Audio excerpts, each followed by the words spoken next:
Good morning and welcome to the dawn safari on Cheetah Plains. We are watching here. We've left camp very early, Brian and I. Didn't we, Brian? In order to get here, my mouth doesn't move quite as it should because it's quite chilly this morning and we wanted to see the sunrise. But I think we got here a little bit early. So that is the eastern horizon that you can see there. You're on a live safari if you have stumbled across this website by mistake. My name is James Henry. On camera we have got 6 feet 4 inches and 7 jackets of Brian Joubert and some gloves this morning. Hang on, got a free thumb. There's the thumb. And it is a sort of chilly-ish 15 degrees Celsius or 60 degrees Fahrenheit. So that's why we in South Africa have got our winter woolies on. We find this perishingly cold weather. It's not really. It's actually quite pleasant when we stopped. And we're going to wait here and see what transpires in these new clearings that we've just started to traverse. Maybe a lion will call, maybe a cheetah will come wandering across the clearings in search of an impala to eat or something like that. On the other vehicle, Jamie is driving around Vuyatela or Djuma, trying to follow up, I think, on some lions that we heard calling. The Nkuhuma Pride seemed to be shouting during the course of the night. And in the final control, we are being operated by Kirsten McLennan-Smith and Rebecca at this stage. That is the plan.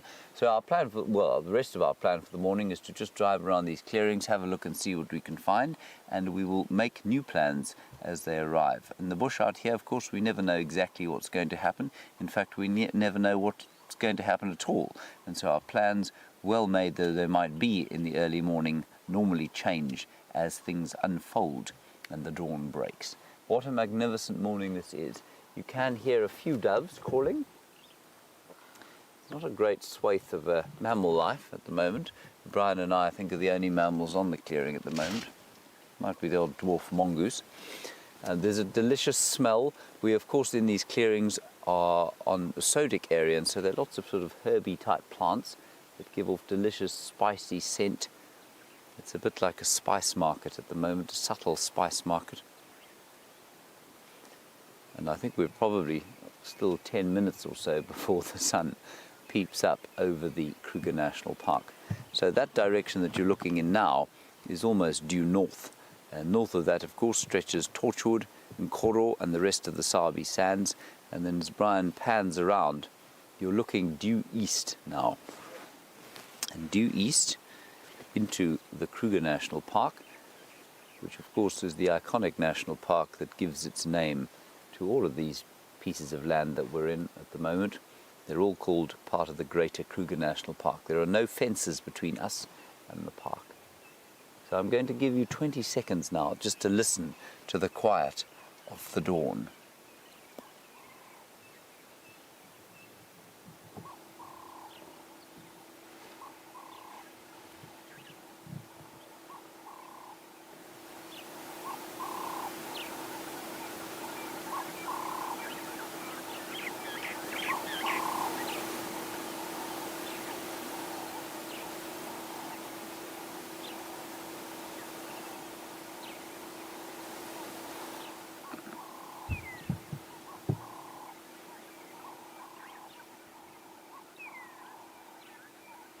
So I'll just try and describe a little bit of what you're hearing. You're hearing the doves, obviously. And here, maybe the odd hornbill, yellow-billed.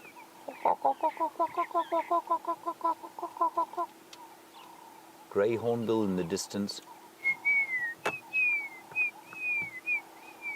Plaintive, sad whistling. A sparrow to the left-hand side. It's a grey-headed sparrow. Hear a red-crested kohan in the way distance going building himself up into a frothy before he flies into the air and marks his territory, demonstrating his great flying prowess. Right, I think what we'll do now is drive gently along as we wait for the sun to peep up over the eastern horizon. Isn't it magnificent? We left sort of just as the dark was breaking, and it was a real joy to head out so early, I must say. Also the odd magpie shrike calling. Right, we're going to drive through the clearing here. Let's head across to Jamie. She's got something interesting to show you, and we'll see you again as the sun finally breaks.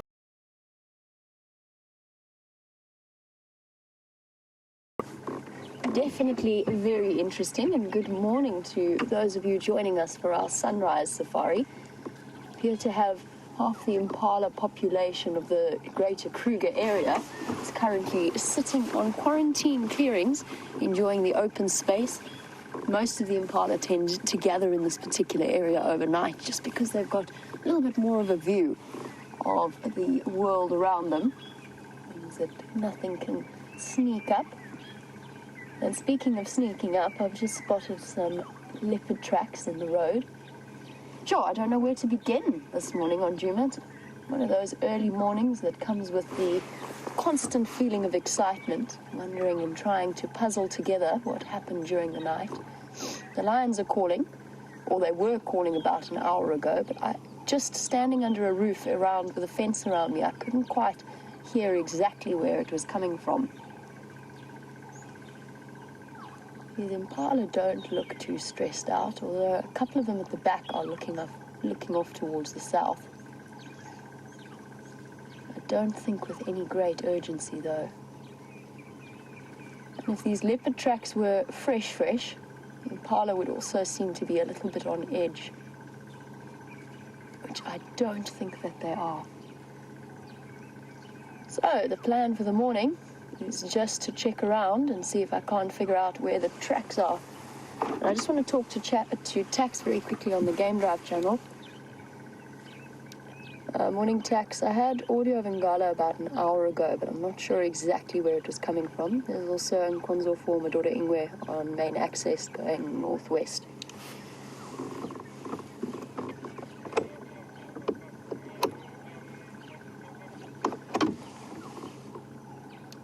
It's affirmative. I'll try and follow up. Just on the road to quarantine, but going up access road.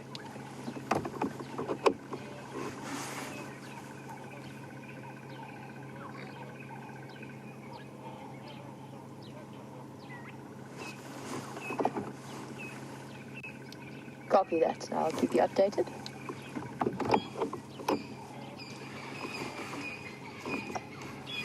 Right. So I'm just discussing with Tax. He heard Nyala alarm calling not too long ago this morning. So he's coming up behind me. He's also spotted these leopard tracks. So we're going to do our usual combination, which is where we split and do an almost pincer-like movement in order to track down the animal concerned. Right, and it's probably Tingana, which means that Tingana's walked all the way from up there from Aubrey's Road, somehow come around and is now going back up along the road. Let me just make some space for Taxi.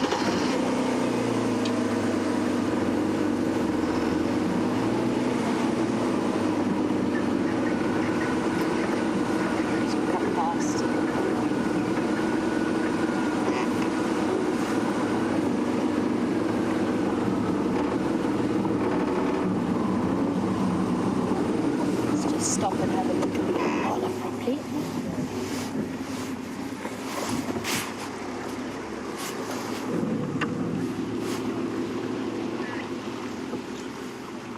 Amazing to see all of these females gathered together, as they do in the rutting season. They've been herded by a male that is currently walking behind them, keeping track of all of his ladies, making sure that they don't go astray, and defending them against other males. Look how magnificent this particular male is. Very large boy. Here we go, and rubbing around those scent glands around his eyes. I'm going to head off in search of this leopard and possibly the lions as well. While I do that, James's sun is starting to rise.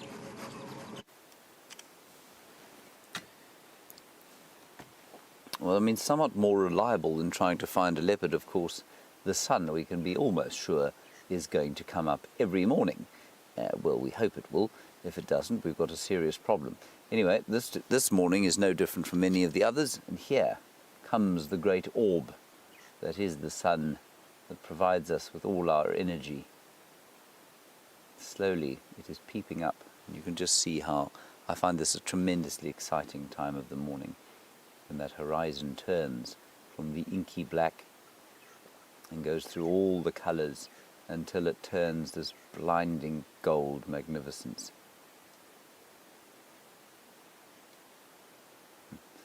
And James Richard, I feel quite similar to the way you feel. You say, there it is. It's just poking through the trees there now. James Richard, you say you feel after all that cold weather that we haven't had a sunrise for some time. I sort of feel the same, I must say.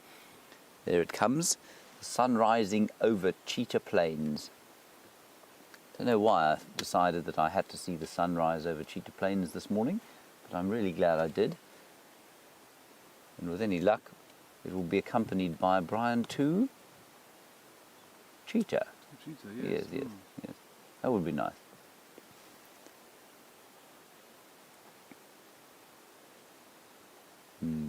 We'll wait for the whole orb to make it up into the sky before we move off, straight into it actually, and go and explore these clearings for a little while.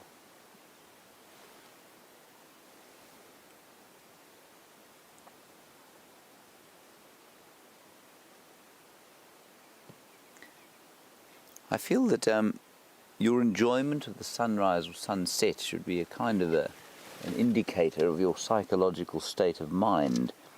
If you're able to go past a sunrise or a sunset without stopping and looking in awe at the magnificence of it, then, well, it might be time to seek some sort of change in your life. That's my profound piece of advice for the morning, Brian. Nice. Yeah, I think so. It's free. Free advice. And good advice. Thank you, Brian.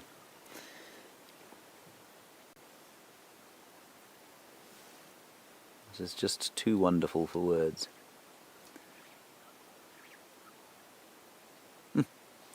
Right, there it is. The sun has come up.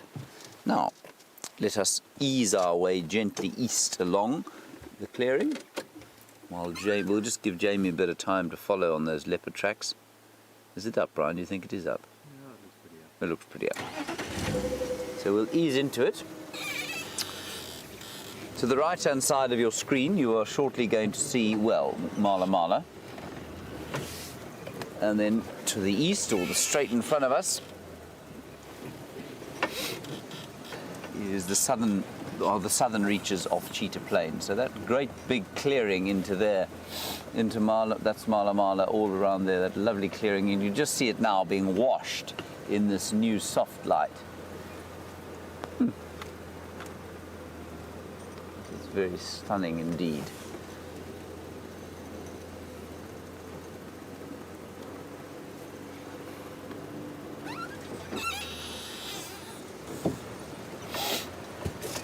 So we'll head into the sun for the next little while, and we'll turn up through these clearings and just meander through and see what we can find. Perhaps those two jackals that we had the other day, some black-backed jackals, which live in this clearing. Also a side-striped jackal. I've never seen the two on the same drive before. That was very exciting. We'll keep an eye out for some cheetah tracks.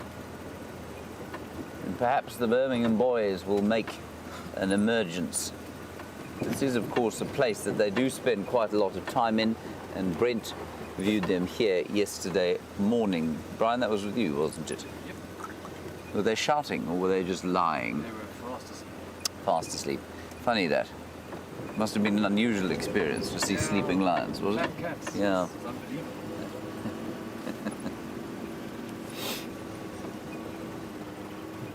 And a very beautiful, fresh smell.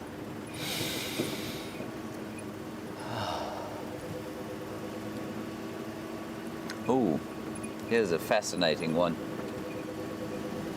Ravi in New York is always asking challenging questions. Ravi, you want to know what I believe to be science's greatest contribution to the survival of animals. Ravi, that is not an easy question to answer. Science's greatest contribution to the survival of animals. Well, I guess in this particular area, it would be the discovery that we know so much less than we think we do, and to take our hands off. And for a long time, scientists, and I use the term advisedly, gave lots of advice to landowners here and indeed the National Parks Board for how they manage the landscape in the Kruger National Park. And then over the last little while, they've started to realize that the number of variables they're dealing with are far in excess of their ability to actually compute and predict and see what is truly going on. And so there's been a much more hands-off approach. And so, Ravi, I mean, I know it sounds fairly, I guess, might be a slightly disappointing answer, but in this area, it has been to realize that we know so much less than we think we did, and to take their hands off, basically, and let nature take care of itself. I think that would probably be the greatest contribution out here at the moment. But I'm going to keep thinking about it because I think it's a really clever question. Science's greatest contribution to the survival of animals. So that's the first clearing we've been through now. Haven't found any cheetah lurking under any of the bushes. There's another big clearing just through here, if I'm not mistaken.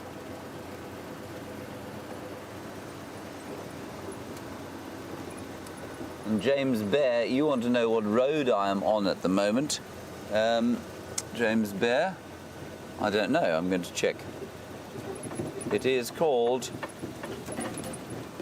Kestrel Road, James Bear. It is the far sort of southeastern sector of Cheetah Plains. So it's Kestrel Road. Kestrel, of course, is an English word meaning kestrel. And for those who don't know, a kestrel is like a little falcon. Haven't seen any of those here, actually. There is a virtual starling there, Brian, silhouetted. Of course, it was sitting still until Rusty decided to scream at it with her brakes. Virtual starling, everyone. Let us not dally. We'll get better sightings of virtual starling than that. Let's go into the next clearing, just along here. See what greatness awaits us there.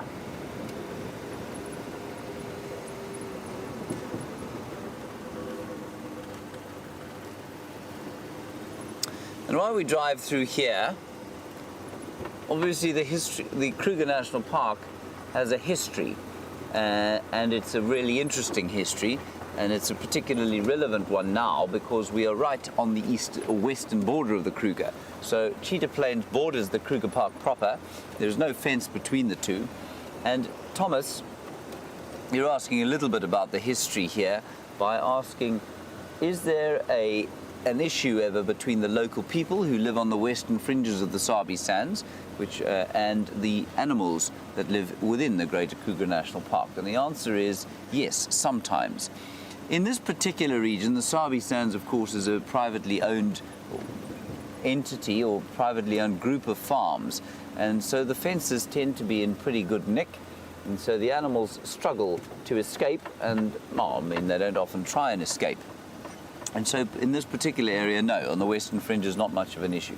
Further north, however, where budgets are short and enthusiasm for fence maintenance isn't quite what it should be, animals do escape some from time to time. And in an area where I used to work, just up near Palaboa, it wasn't infrequent that a cow or a goat or a donkey would be killed by a leopard or a lion coming out of the reserve and, taking the easy route by killing some domestic stock. That's the kind of extent of the conflict. Then sometimes elephants will get out and they will eat. I know this is a stick. I know it is, but I'm going to look anyway. And sometimes elephants will raid gardens, and likewise, they will also raid, at least baboons will come out of the reserves and raid vegetable gardens and crops.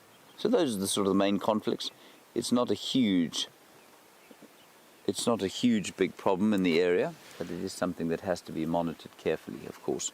And of course, largely because the areas around here are largely filled with people who are very, very poor indeed. So they have to be very careful about animals that escape, because of course if you're a small family of, well, the family's not that small, say you're a household of 8 or 9 people with a total livestock complement of 3 goats, if you lose one to a leopard, that's a major hit on your sort of asset base, if you like.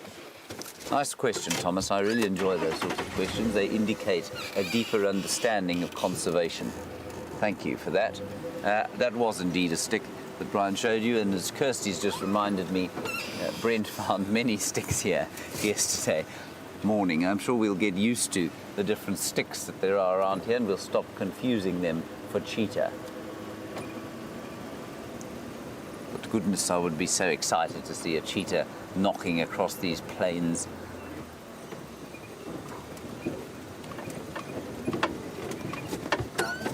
What have you got? Oh! Let's go further. Brian just spotted a ground hornbill, everyone, which is very exciting. And there's a tawny eagle on the tree above. Let's just go forward a bit, see if we can get a view of the hornbill. Judy, you've asked a question from Canada. I'm afraid spotting the ground hornbill has resulted in my not hearing what the question was, so I'm going to ask Kirsty to read it through again. These hornbills, we've seen them before. There are 3 of them there in the clearing. Look at them flying. So that is, oh, look at that, that's beautiful. That's stunning. Look at the size of them. So although these ones seem to be a bit more nervous than the ones that we have on Djuma, and possibly because they've spent most of their time in the Kruger where they aren't around people, it's great to see those white flashes in the golden sunlight, isn't it? Judy, while we focus on the tawny eagle, I'll just drip slowly forward here. You want to know if there are physiological adaptations that the human beings in different parts of the world have that allow them to live in different environments. The answer is yes, definitely. The most obvious answer, or the most obvious physiological trait is skin color. Skin color, black people, or white people, I suppose, Europeans originally lost the melanin in their skins. Oh, look at that bird. They lost the melanin in their skins because they didn't need it anymore. It's expensive to produce. Didn't need it in the northern climes where there wasn't as much sun. So that's the most obvious physiological adaptation that we see. That's very nice. Tawny eagle morning dump. Well done. Judy, but more specifically to this area, the Bushmen or San people have what is known as an extended loop of Henle.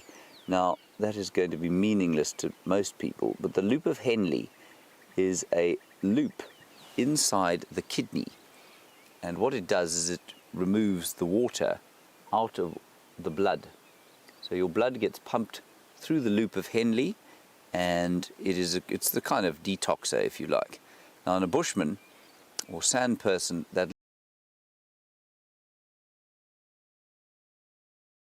and not wastewater in the urine is much greater than those of other people.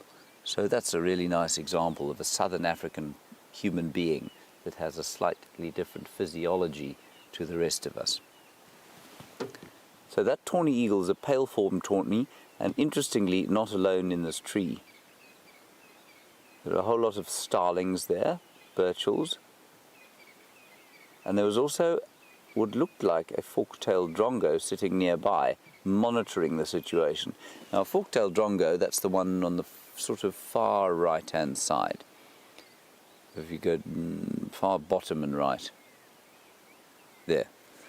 That one is a drongo, I think, and he will be monitoring the situation.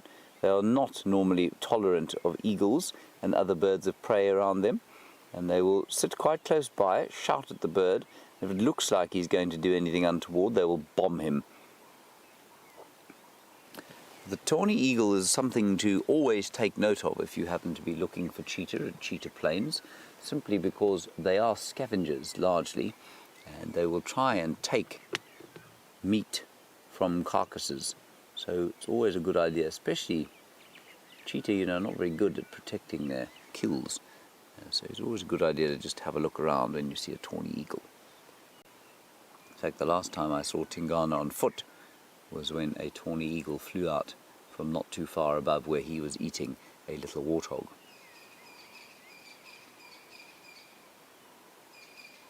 You can hear the dawn chorus really starting to light up now. It's getting into the full swing as the sun starts to bathe.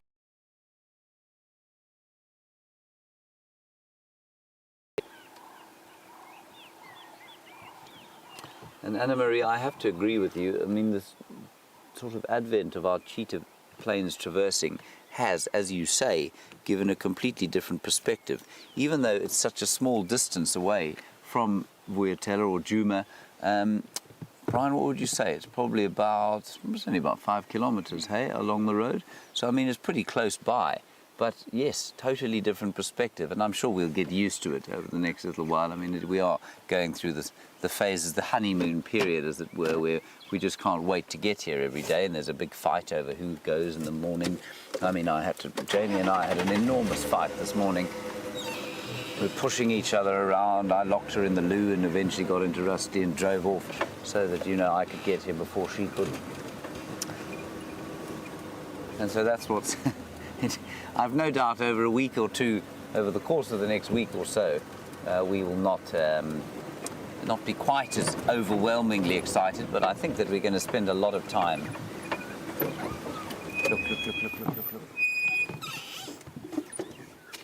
That's fantastic. I'm just hearing on the radio, unfortunately now, Shanae of Nkoro saying that there are tracks of one cheetah going north, unfortunately, towards Torchwood. This is wonderful. Look at this bird. Hey? Let me just train these very magnificent binoculars on him. Oh, he's just stunning.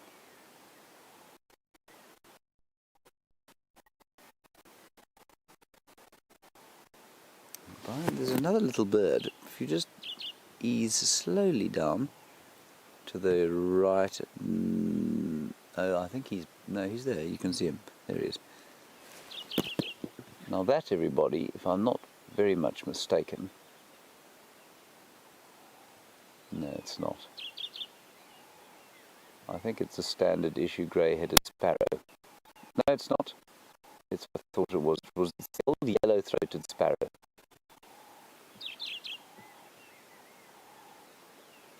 I think. Yes, it is. You can see from the white eye stripe that he has above the eye, and the call, it's a sparrow-like call. It's now called a yellow-throated petronia. No idea why.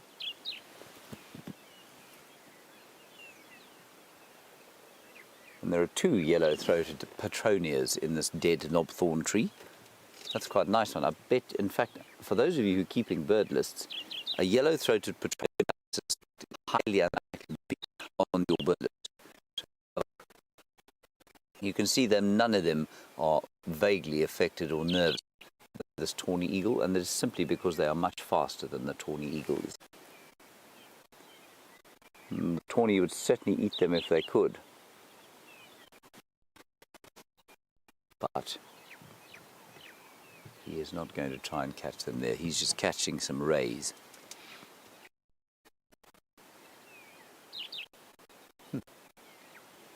Okay, let's carry on from here.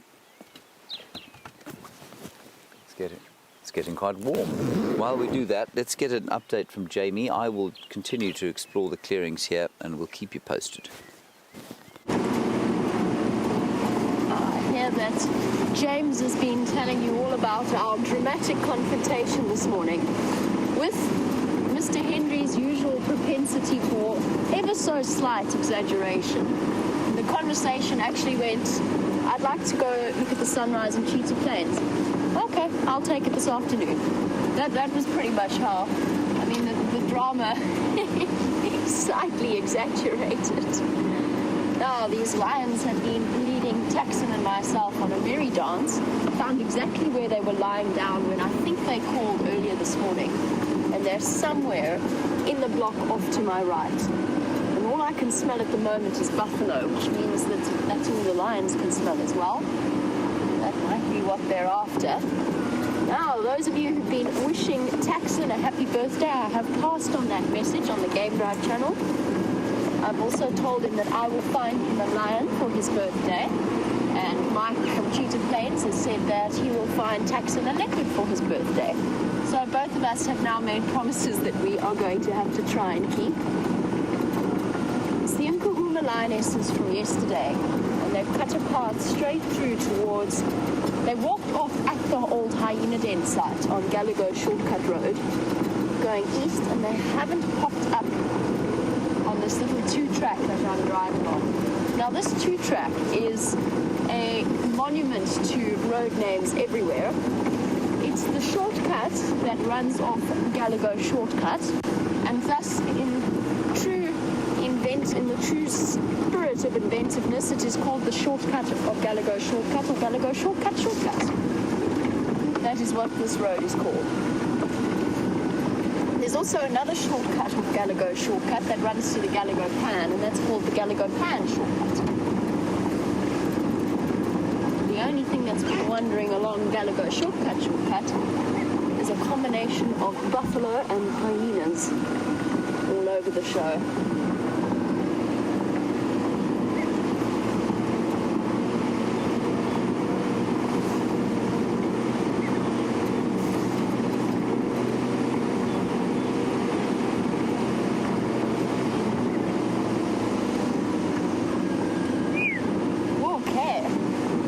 Breaking out the complex questions this morning.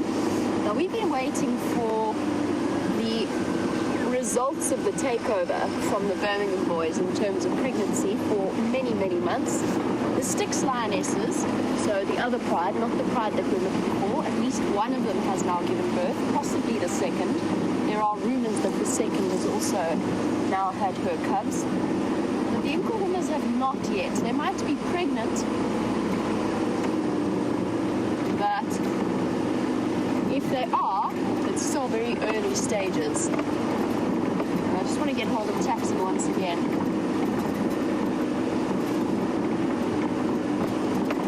Copy that, Tax. These Nkonzo haven't come out along Gallagher Shortcut. I think they're still in the block between the old Musikai and the Blue Road.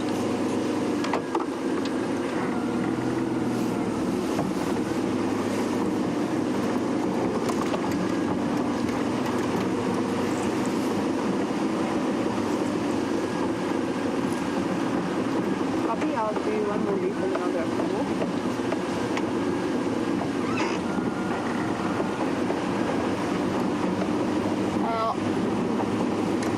Where was I? Oh yes, I was talking about the Nkahumas. Now, we've spoken many times about the ability of lionesses, when a takeover happens, when a coalition of males takes over, they will kill the previous coalition's cubs in order to bring the females back into estrus. But the females always come back into a false estrus in order to basically ensure that they don't waste time and energy and all of the resources involved in producing cubs on males that are going to prove to not be strong enough to maintain and to take care of that area.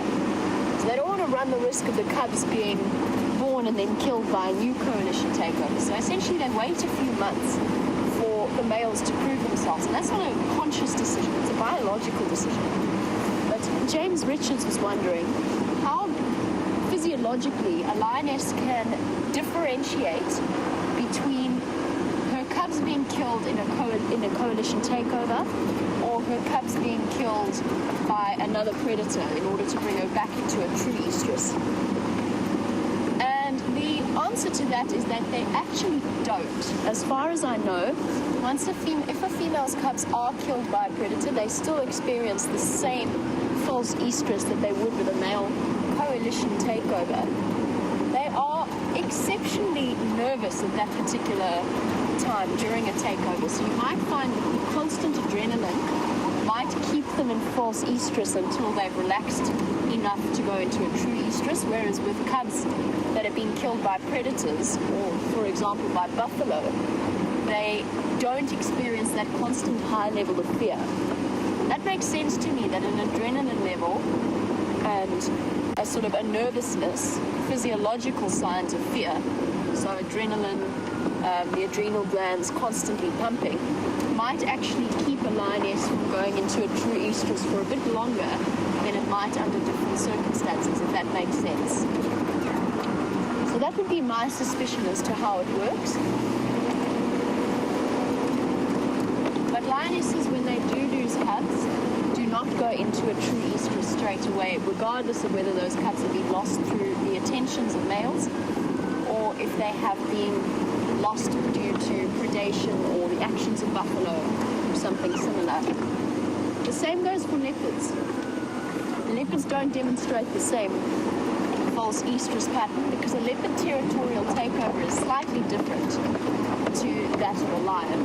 But when a female does lose her cubs to other predators, it can take her a considerable period of time to fall pregnant again, as we did see with Karula. It took her about a year of almost constant mating with Tingana and other males, Bula, possibly Vagina even, that mystery male up in Ruffelshoek, around Ruffelshoek Dam. So it is slightly different for them, but again, still takes a little bit of time before they do fall pregnant. That also, of course, could be a product of Karula's age. Let's head back over to James, who has got the bird that I was trying to find this morning, the lovely ground hornbill.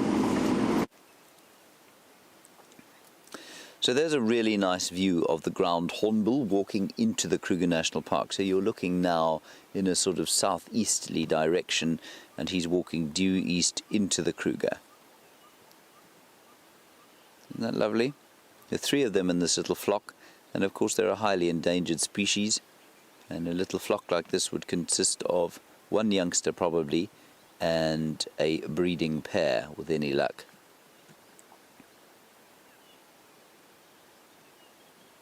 There we go, just eating any kind of meat or any kind of, any flesh that it can find. But a fairly formidable beak that, so if you happen to be a rodent or a reptile or especially a tortoise, that beak is going to devour you. I saw an incredible photograph taken of a yellow-billed hornbill the other day by a friend of mine who works for Wilderness Safaris. And she managed to capture a yellow-billed hornbill, so that's the much smaller version of the hornbill, catching some kind of bushveld rodent and tossing it up in the air before sort of catching it again. And you've got this amazing picture of this hapless rodent in the air in front of the snapping beak of the yellow-billed hornbill. It's a really amazing photograph. I'll see if I can't find it to show you. They are very wily, these chaps. They know, he knows there that behind that bush he's invisible to us. The rest of them have gone off to the left-hand side of your screen. They're halfway to Skukuza by now. I mentioned Skukuza quite a lot while we were on this cut line yesterday. And Skukuza, of course, is the capital, basically, of the Kruger National Park. It's the largest camp, the oldest camp that they have there. And interestingly, it's called Skukuza, and it's not a particularly flattering name. It was given to the place, or it was a name given to Colonel James Stevenson Hamilton, who was the first warden of the Kruger Park. And he was a sort of British military man who looked after the place for a long time. No doubt had many very interesting stories to tell of his time in the initial park. But Skukuza, as far as I'm aware, means to sweep away. And he was given that name, if I'm not mistaken again, by the local people, who of course were removed from that particular area and sent on to into the communities that now sort of border us on the western side. And so Skukuza, which means to sweep away, is it's kind of the capital, and that's where Stevenson Hamilton made his headquarters way back around probably in, well, I don't know when it came about, probably 1930 odd. Right, let us continue down the border here. We're now on, you can see, this very straight, magnificently maintained cut line that used to be the fence line between the Kruger National Park and the Sabi Sands. The fence itself came down somewhere between 1992 and 94. And it is now absolutely open, as you can see, so the animals can come and go as they please. We'd rather they came a lot more than they went. Those hornbills, unfortunately, are leaving us. But with any luck, we'll find some cheetah or lions coming across here. And we had a very clever question the other day from somebody who said, is it not possible that the animals coming out of the Kruger would be a lot wilder than the ones we normally see? And the answer is absolutely yes. They can be completely wild because this area of the Kruger has no sort of tourist facilities in it. It's a wilderness area, which means that lots of the animals, so for example Gajima, that leopard that keeps running away from us, have never seen people before, which is wonderful. Donna, quickly, before we forget about those hornbills, you want to know how big they are. Well, they're about 4 kilograms, a big one, 4 kilograms. That's pretty large, and in pounds that's about, well, it's about 10 pounds. And the wingspan is about 1.2 to 1.8 meters. I learned that the other day, and that is 1.2 meters is about just under 4 feet, and 1.8 meters is 6 feet. So they can get up to 6 feet, the wingspan, which is quite impressive.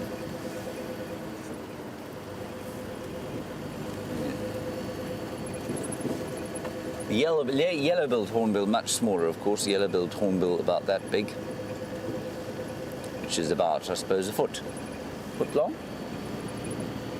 And all the hornbills have got different shaped beaks, and that's so that they can eat different things and they don't compete with each other. The most obvious examples being the red-billed and yellow-billed. This is an unusual tree, Brian, but I don't necessarily know. Unless it's just a scraggly version of something I do know. Do you recognize it? Let me get out quickly. We're going to steal from the Kruger National Park, everybody. Don't tell anyone.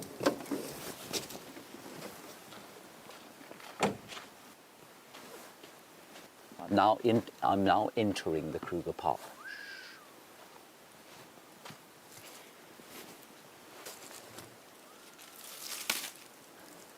I've got no idea what this tree is. No idea whatsoever. That's really cool. Haha. Brand new tree species. We'll try and find out what it is. I've got a better tree book back at the camp. We'll try and find out there. That's really cool. Oh, wrong way. Sorry, Brian. No, I'm not allowed to do that. Got to go around the front of the car so you can see me all the way, you see. I hope that the Kruger National Park doesn't miss those leaves, or that anyone has seen us stealing a leaf from the Kruger Park. It's quite fun being in the Kruger, Brian. It felt different. Did it? Yeah. It was an amazing time. It was an amazing time.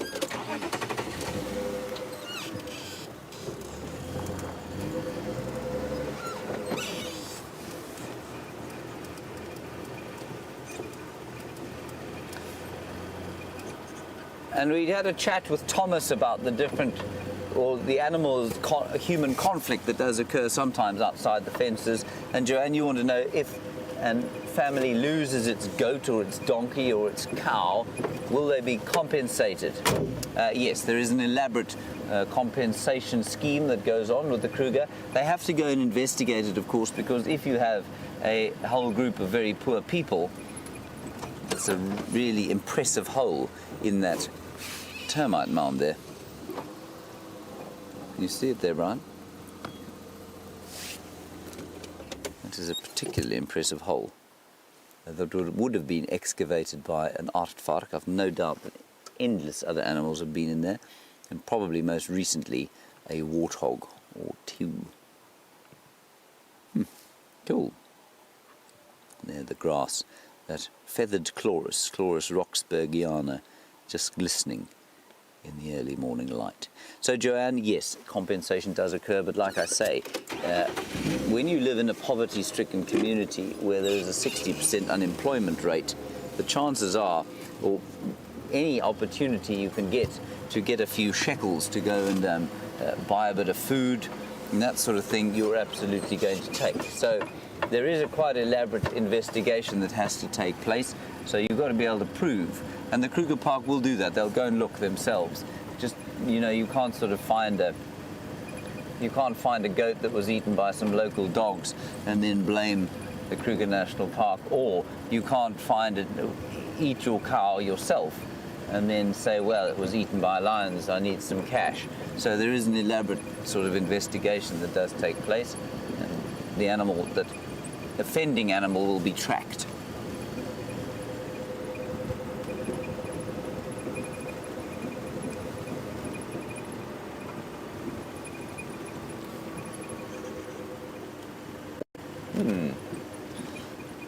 Another good one from Ravi, just along the same lines as Thomas and Joanne's questions.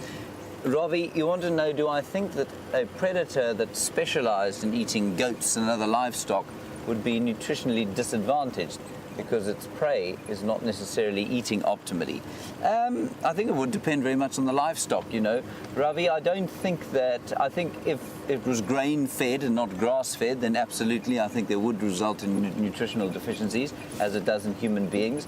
I think if the cattle out here and the goats generally just eat the grass. And I think that it's the same kind of grass that the wild animals here eat. And so I think that even if a lion was to start specializing in donkeys, it would actually probably be fine. There might be the odd piece of nutrition that it's missing, because of course a donkey, a cow and a goat are not native to Africa. Very nice question, Ravi, thank you. Still peering, hopefully, underneath all the trees here to see if there isn't a cheetah going to pop up. I'm sure over the course of the next little while, much will pop out of the Kruger.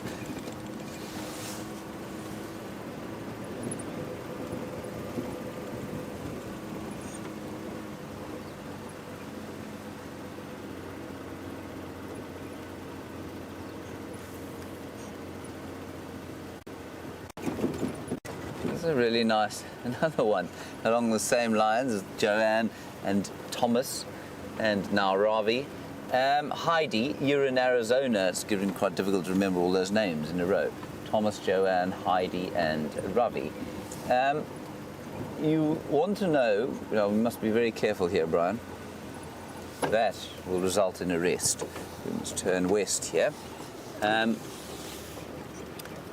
Heidi, you went to Zimbabwe, which sounds like a wonderful trip, and along the way in the rural areas you saw ditches dug in front of homes, and you were told that it was to stop elephants getting across the ditches and sort of raiding crops, I'm sure, and raiding vegetable gardens.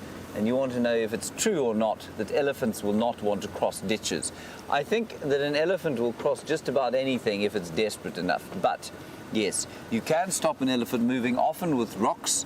They don't like the feeling of sharp rocks on their feet. That said, they will get used to them if they have to. In Namibia, they walk all over sharp rocks, those desert elephants. And yes, I think a steep ditch that they'd have to get into and get out of again would probably be a bit of a hindrance if they couldn't step straight across it. So they are very aware of where they put their feet, elephants. But if they were desperate enough, they would probably find a way. And of course, lots of rural areas in Zimbabwe and Botswana, unfortunately, well, not unfortunately, very fortunately, I think, are actually exposed to that sort of thing. So elephants do wander in and out of the villages and disappear again. And there's actually a relatively good relationship between the people and the large wild animals that knock about the place.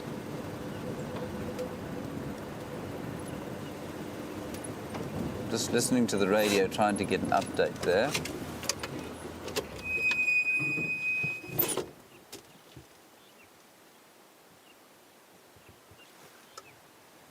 Just hold on 1 second, everybody.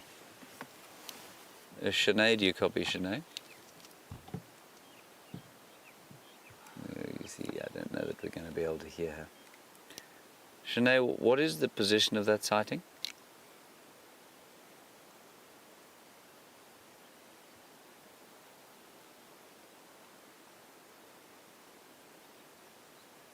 Good news, good news.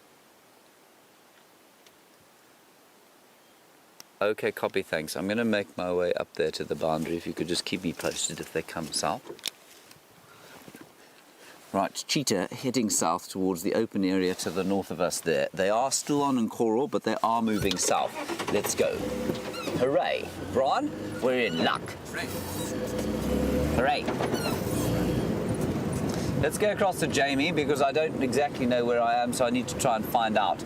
I will see you shortly. Sure.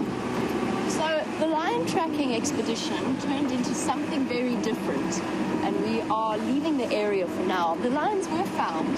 The lions were found by a herd of elephants. So were we. And Chandra, I was busy looking at the breeding herd in front of us, and Chandra suddenly goes, "Oh, hello." And there's just a bull looming up behind him.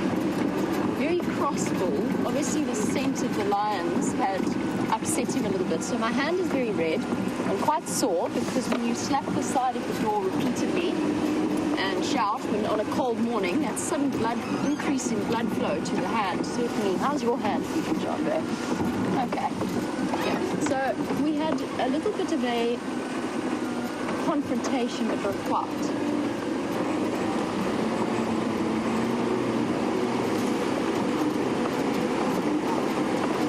Siberia Zumi, you heard a lot of upset Ellie's trumpeting.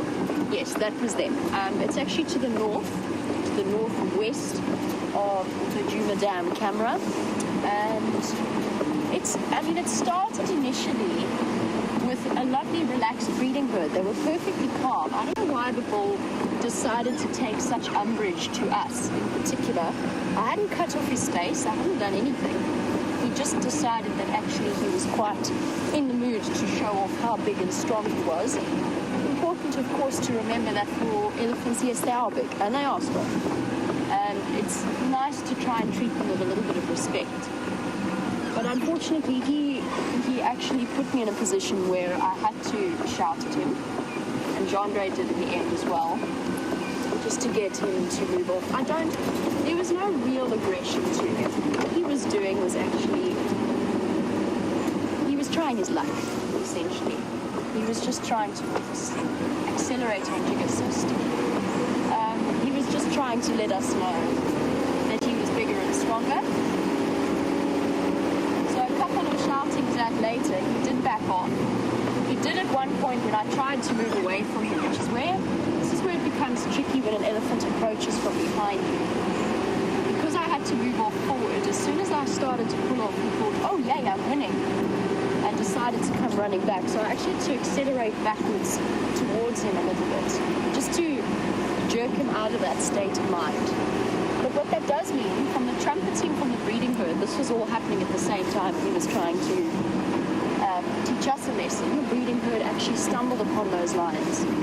Obviously, I can't walk in there, and I shouldn't drive in there just because it's very densely vegetated. I'm convinced it's exactly where the tracks went in. I'm absolutely 100% convinced they found those lions, and that's what caused them the upset.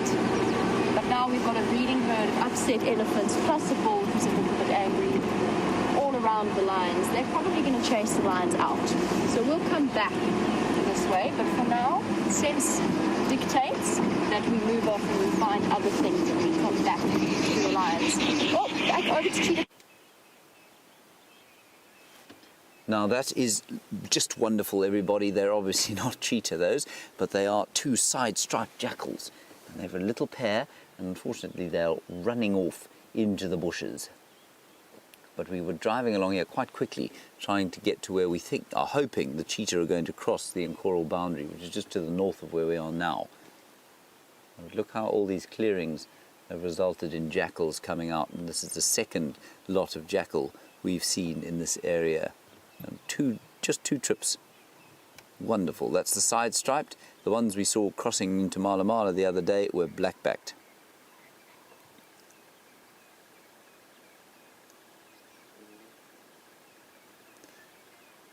So we're going to keep going, everybody, and see if we can't get into this cheetah position. I am obviously a little bit uneasy about the radios at the moment, so just give me a bit of time to try and figure it out. Let's go back across to Jamie.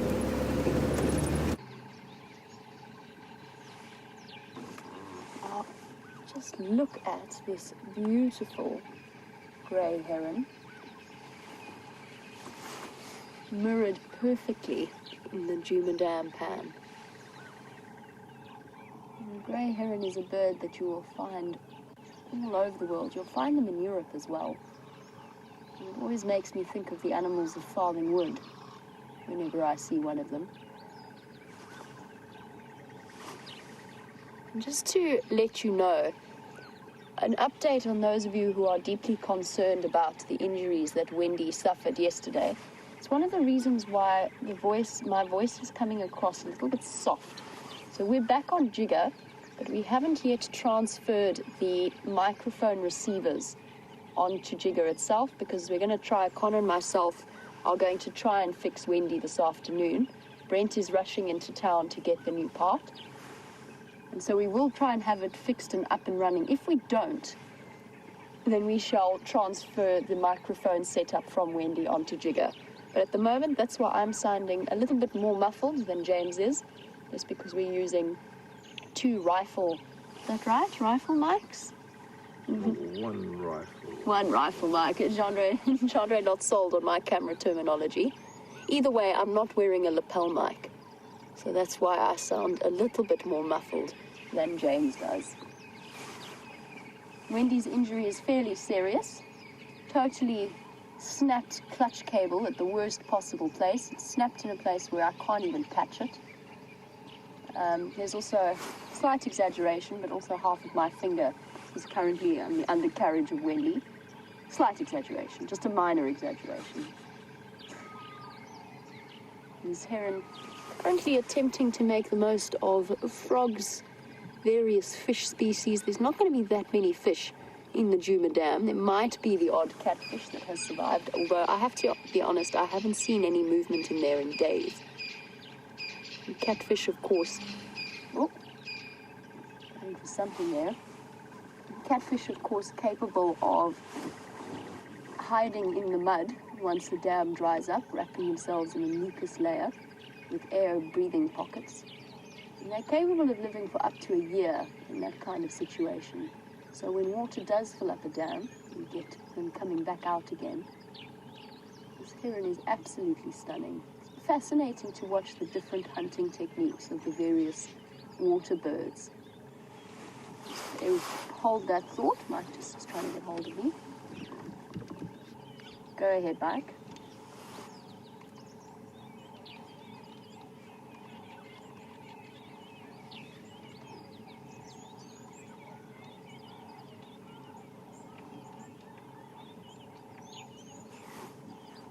Copy that, Mike. What direction are those Nkunzo heading in?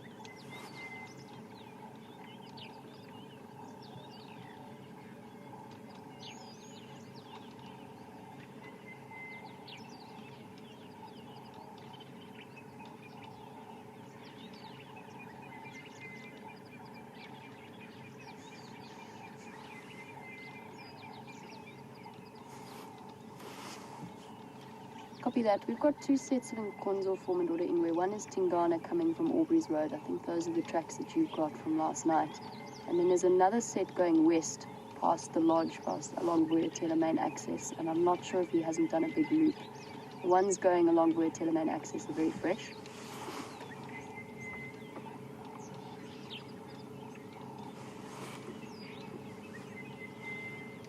But maybe keep following up. I'm going to follow up on the set around Access Road, but I'm not 100% sure that it's a loop.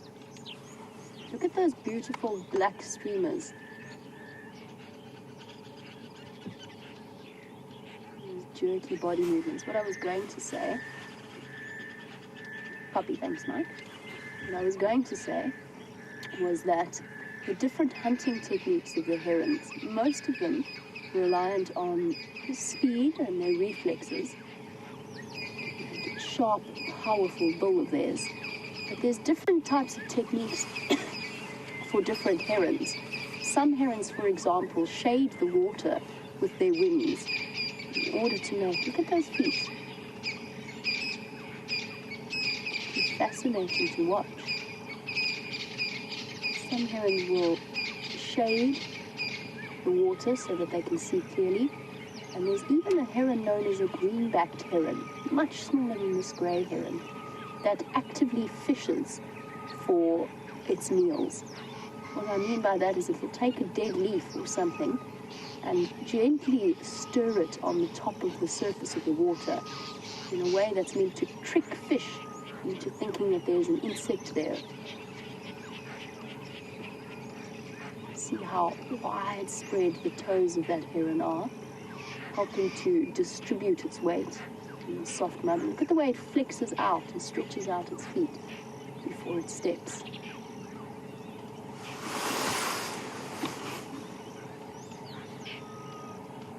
This is actually beautiful with the reflection in the morning water. It gives the elephants an opportunity to move away from the lions so that we can go and find them.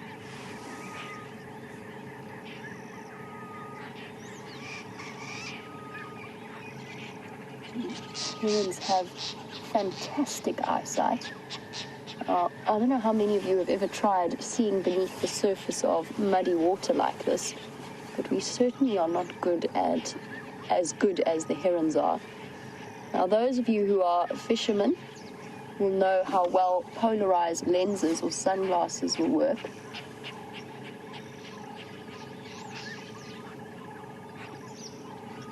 In a way, a heron's eyes are capable of working in quite a similar manner.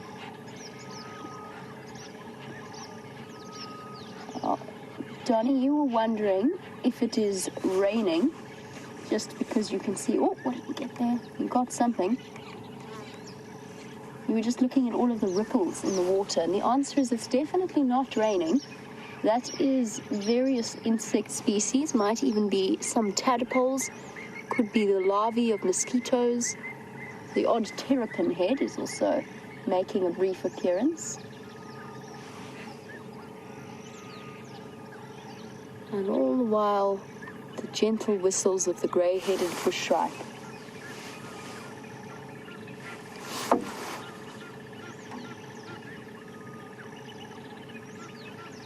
Such a painstaking, patient process. Oh, there he goes. Beautiful.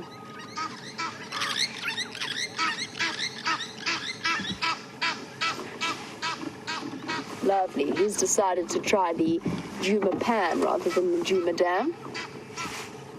Right, let's go and investigate those monkeys over there. I've been watching them slowly make their way across to us, and I know that we haven't had that many good monkey sightings recently. Let us go and have a look. Apparently you guys are all, or at least the Juma Dam camera is pointing at the monkeys. Let's get ourselves a little bit closer. Dashing across. Hello, monkeys. Hello, trouble. Okay. Others gone. Oh.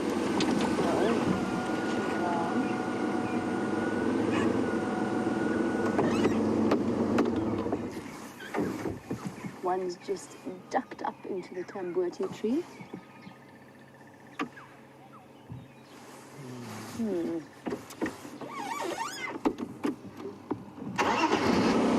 One of the reasons why it's sometimes tricky to get, this is nice, tricky to get a good monkey sighting is they're actually quite skittish when it comes to cars. They are definitely not skittish when it comes to attempting to raid our kitchen. But look who's come out to warm themselves in this morning light. Genre and I were just talking about doing the very same thing as these dwarf mongoose. Oh, there's a tiny baby there. Or is that just a mongoose hidden in a ditch? Sure, no, it is a little one. It's not as tiny as I thought it was, though.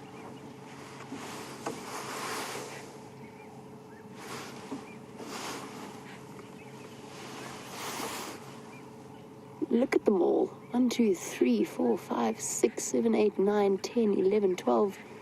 13 that I can see, all enjoying the morning light. And on cold mornings and winter mornings, I don't know if I would fully describe this as winter, but it certainly was nippy when we started, you'll find the dwarf mongoose actually sleep in. They wait until stretching out there. They wait until the sun has properly broken over the horizon before they take the time to go and sunbathe and warm up. And that's because there's a good reason for that.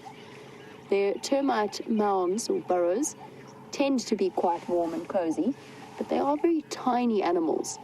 And the smaller an animal, the easier it is for it to lose heat. Essentially, the larger its surface area to volume ratio. And that makes it more susceptible to sudden changes, and especially to cold. So they need to spend that amount of time warming themselves up. And then, of course, there's also an opportunity to allo-groom each other.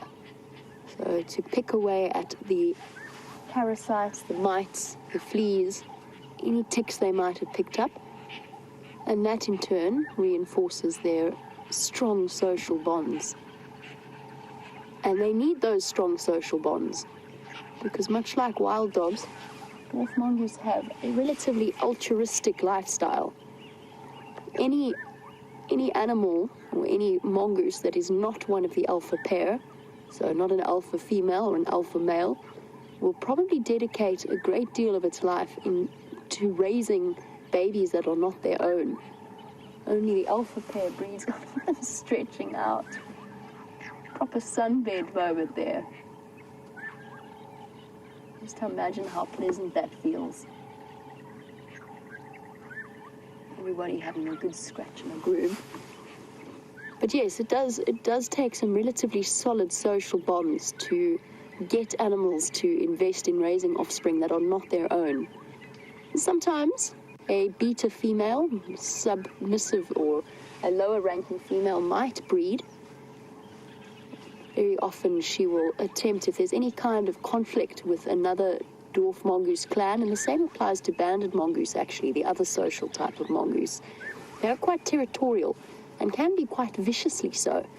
But what will often happen when they come into conflict with another group or another business of mongoose is a sub-ranking female that is in estrus might actually try and sneak off and mate with one of the sort of enemy clan's members to produce extra offspring.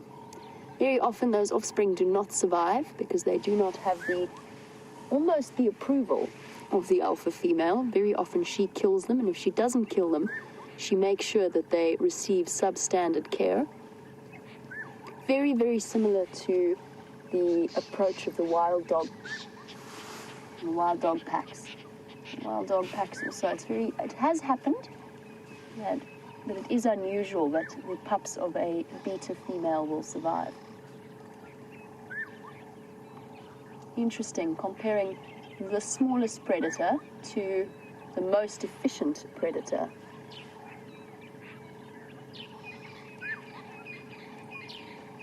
Now, when you're that size, it pays to be constantly on alert, always looking around, and there's always at least one member of the family that is keeping a very close eye on things. Sorry guys, hold on 1 second. Stations, we don't have visual of those Ngala. I pulled out of the area. There's some very angry and love around. I'm just going to wait until they've moved off and then I'll pull back in. Hello. You're feeling brave now. You're coming to investigate.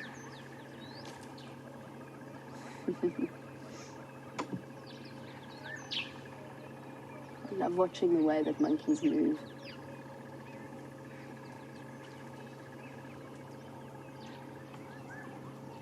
Bundles of mischief.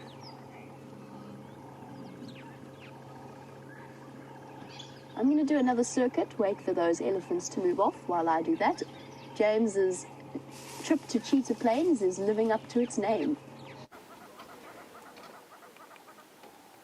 Very exciting, everybody. Look at that. A cheetah.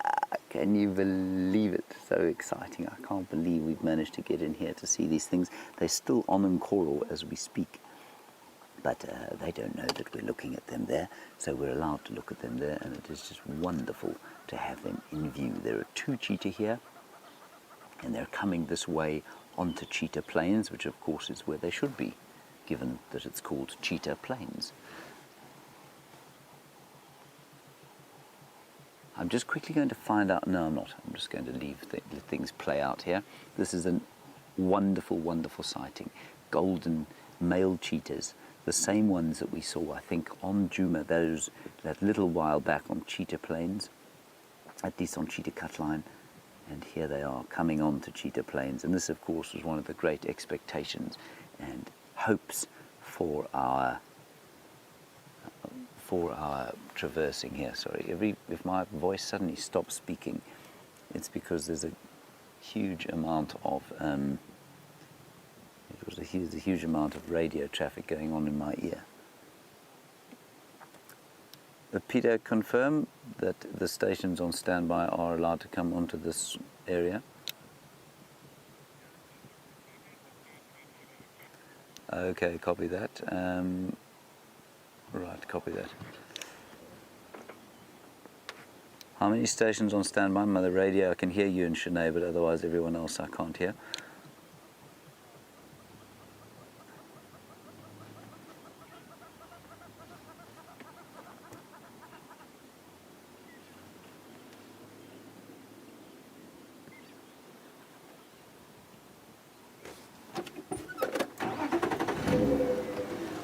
This is awesome, everybody. They're coming onto.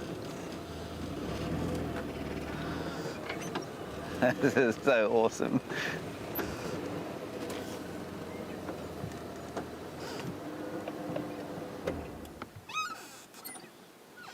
This is just too awesome.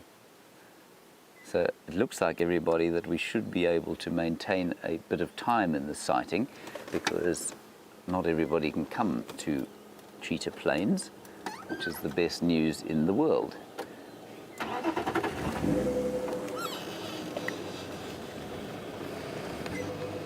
we'll just quickly reverse a little bit. Sorry, everyone, the radio is going ballistic in my ear, so I can hardly hear anything. Everybody gets so overwhelmingly excited as soon as they're a cheetah. I can't blame them. Okay, let's move a little bit here now. It's so long since I've seen a cheetah. It's so long since I've had to deliver any kind of information on a cheetah. I hope I remember anything about them. Just too special, this. And they are, as many of you have commented, very full-bellied.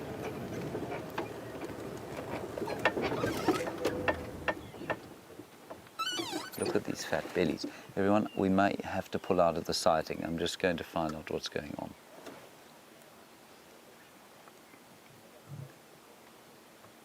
Stations, I'm really struggling to hear the radio, so I don't know who's on standby and who isn't. If I've pushed myself into this lineup, I apologize. I'll move out. So if you can just let me know how many stations are on standby.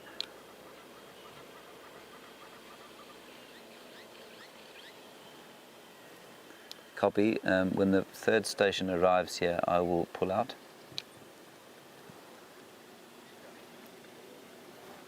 Okay, everybody, we are struggling to hear the radio here. I think I may have inserted myself into the sighting probably before we were allowed to. That is simply appalling driving. That's frightened those. So we will have to leave, but we will be able to come back. Don't worry. So let's just enjoy this for a little while.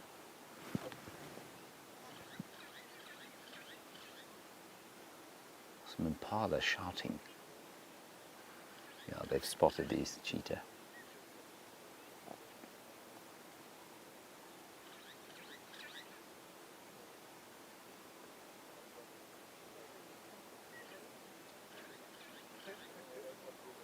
This is just wonderful.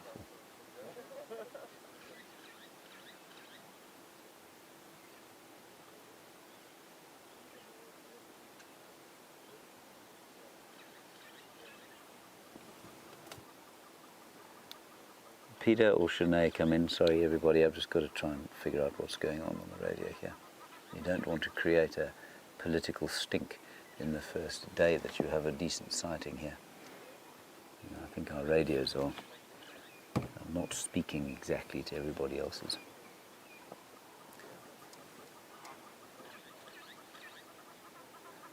Ako na muna, tafigala. Okay. Loko afika tan bzela tiredo atitir. Okay.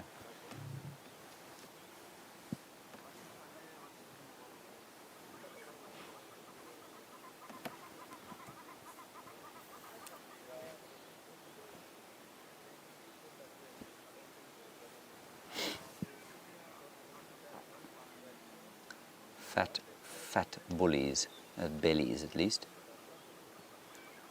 And one of the most amazing adaptations that a cheetah has, of course, is that they are able to sleep with their heads at that very strange angle. Isn't that odd? There's no other cat that I know of that's able to do that. They are able to rest there with their heads sideways as opposed to flat on the ground. And next time I challenge you to lie on your side and relax with your head at that jaunty sort of 90-degree angle, and I tell you it's totally impossible. And that's an adaptation for being able to sleep in the middle of the day and lie down and look around the place while remaining flat against the ground. And of course it's because they're diurnal predators. They need to be able to rest but look around comfortably all the time. And Connor, who's in final control, he's our technical dude, says that his house cat is able to do that. Connor, your house cat's something of a cheetah. So Sean from Arethusa is about to move in here, which means we're going to have to move out for a little while. I'm pretty sure we'll be able to come back a bit later on.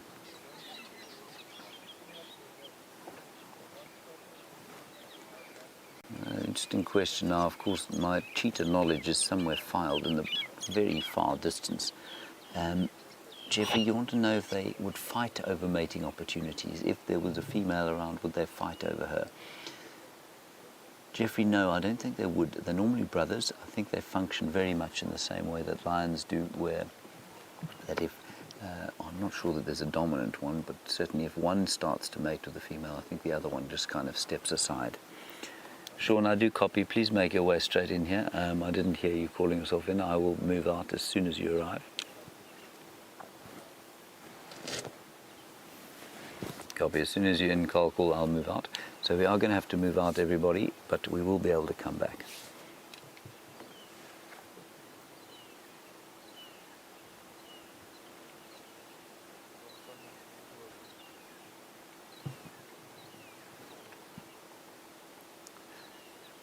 Now, Jess, a very good question from you, of course, is about the social structure. And you want to know specifically, is it the same as a lion's? No, it's completely distinct from a lion's. It is normally solitary, so the females will be completely solitary. They will be always on their own unless they're with cubs. And then the males sometimes form these little coalitions of 2 or 3 males. And they're normally brothers who've come from the same litter, but often they can be solitary. So it's only the males that form these little coalitions of groups. Otherwise, they are totally solitary, just like every other cat except the pride of lions.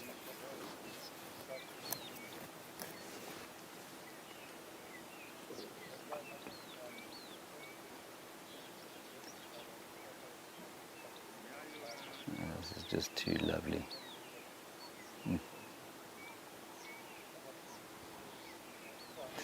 And Jeffrey, I don't know the answer to your next question about whether or not these cheetah have got a long, drawn-out mating process. I really have no idea. I haven't ever seen them mate. And it's one of the things that's made them so endangered is that they are unable they very seldom will breed in captivity, so you don't often see them breeding. Okay, everyone, we're going to have to move out now. Sorry about that. We will come back at some stage. But there are a few people here, and because of our radios, we didn't hear anything. Elephants up ahead. Let's go and look at the elephants.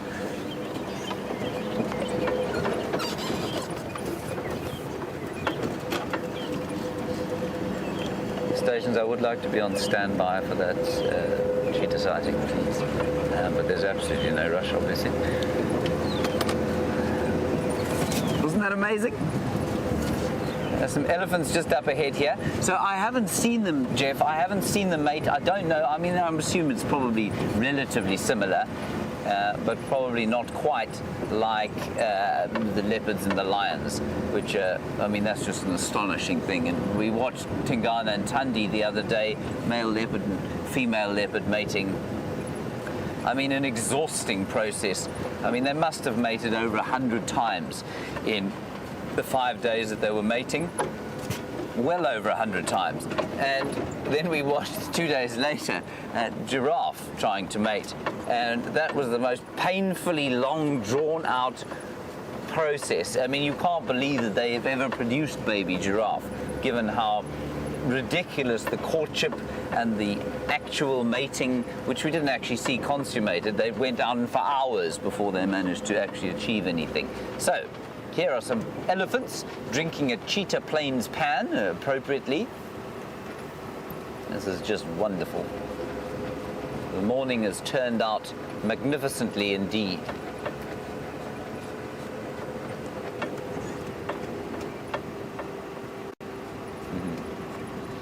Hello, Christopher.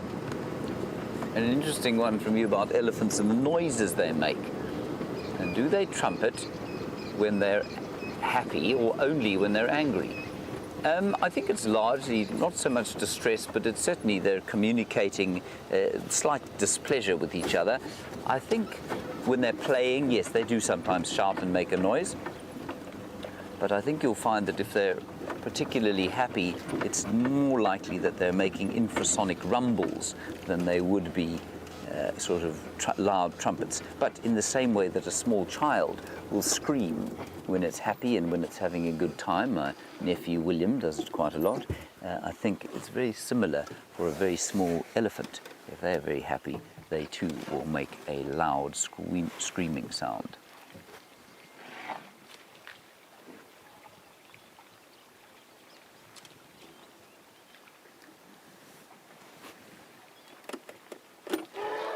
Stationed as a breeding herd of elephants drinking a cheetah plains pan.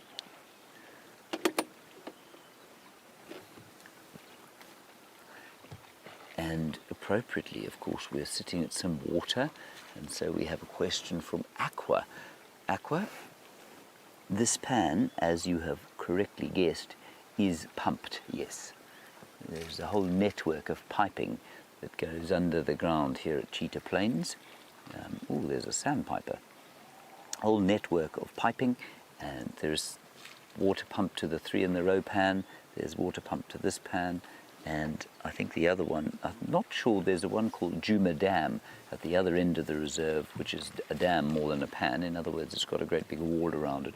I don't think that one is pumped.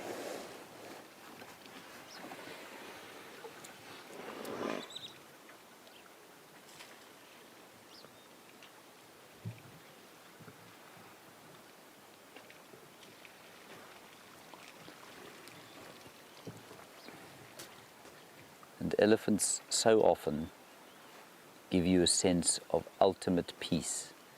And I'm absolutely getting that from these elephants now.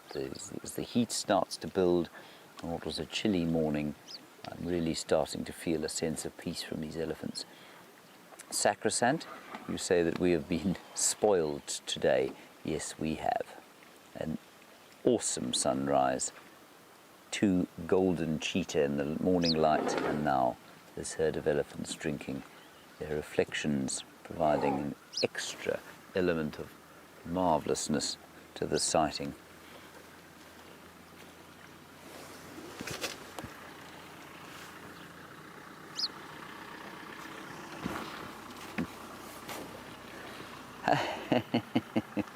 And I think we're going to get a few questions like this over the next little while. Donna, you say, are these Ellies our Ellies, or are they other ones? Well, Donna, I'm not sure really that we can lay claim to owning any elephants.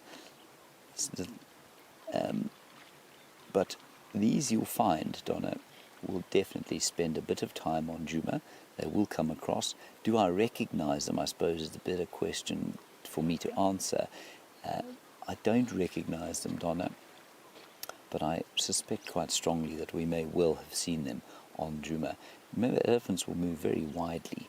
So although Djuma is 1,200 hectares, and this is 550 hectares, so sort of 3,000 acres and 1,200 acres, what we will find is it's a tiny piece of land for elephants. And we know that often we drive around Djuma and there are no elephants, so they will be coming to places like this. But equally, Donna, while many of the elephants we normally see will head off to the west of the Sabi Sands, these chaps could have come straight out of the Kruger Park. And I suppose what we should check for, and Donna, you might remember, is this floppy-eared female in front of us. She's a cow with a floppy ear. The cartilage has lost its firmness, and we might recognize her. What happened? It's a baby bird that landed right here. A baby bird just landed on the vehicle.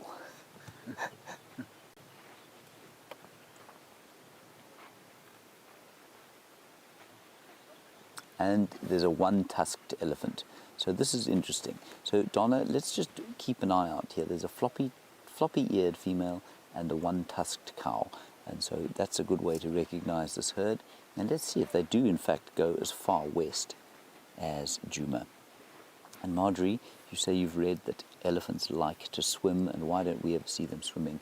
Marjorie, they do love to swim, especially when it's hot. It's not hot at the moment, but they will normally swim only if the water is sort of deep enough for them to swim in.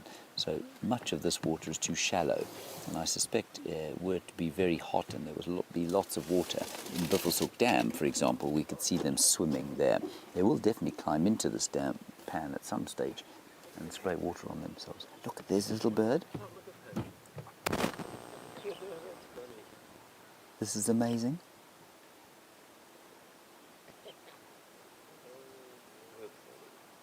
Do you recognize this bird? Everybody, do you recognize him? That is a standard issue house sparrow, everybody. A domestic sparrow. That's so cool. Okay, we're going to stay around here. I'm just going to reverse slightly. We'll get another view of the elephants. And we will make our way back into the cheetah sighting when we can. Vanbaan. Dat gaan we lekker standby. Oh.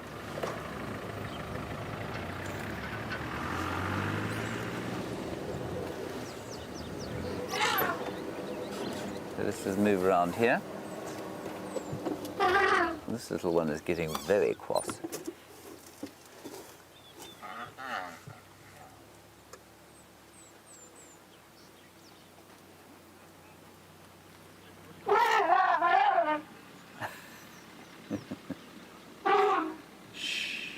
Calm, calm.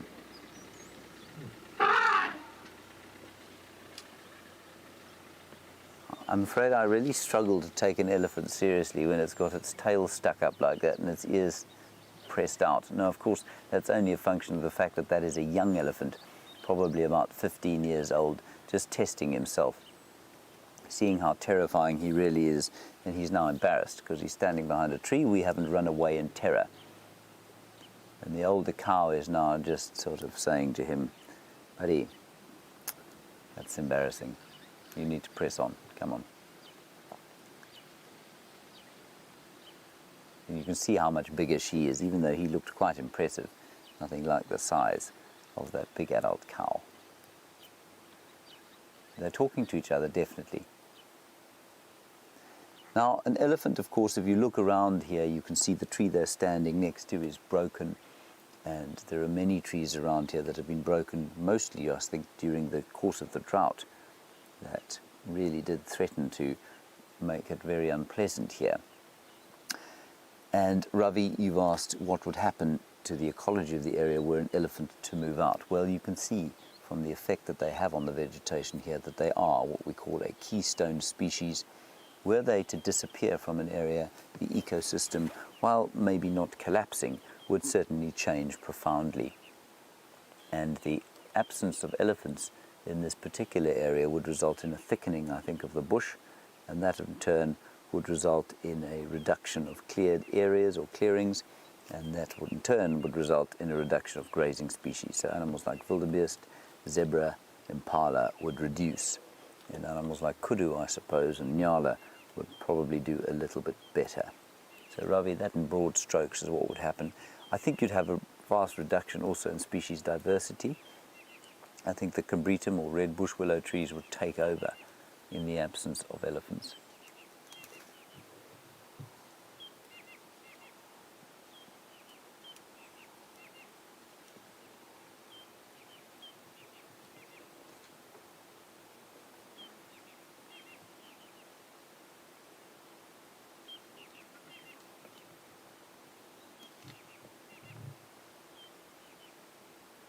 And Liz, you were listening to the sounds that they were making there, and you want to know if the sound comes from the mouth or from the nose.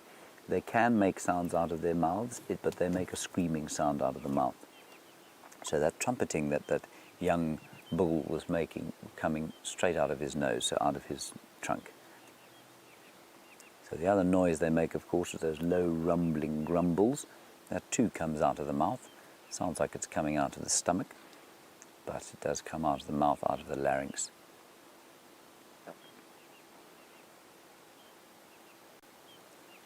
What a very lucky time we've had of it. And we, like I say, we will just stand by and remain on standby for a chance to see those cheetah again.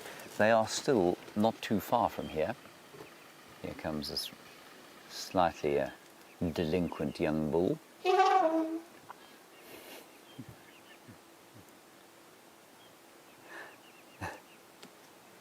You can see, I don't know, I mean, the cow is just not reacting at all. She's just quietly feeding there.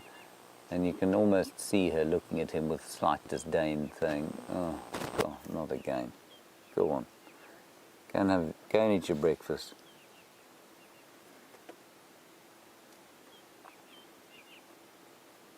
And him saying, but Ma, they're in our area, but Ma, we need to chase them away." She's now actually talking to him. I can hear her making those low grumbles.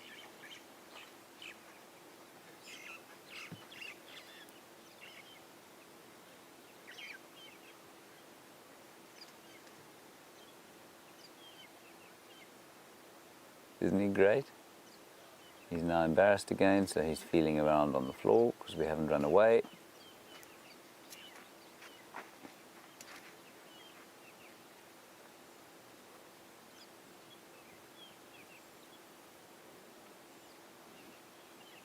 Now, you see, he's caught himself in no man's land, where he doesn't really want to walk away because then he's going to be embarrassed, but he doesn't really want to come any closer because he's a bit nervous. And so he's going to walk towards his mother, who will provide him some form of comfort.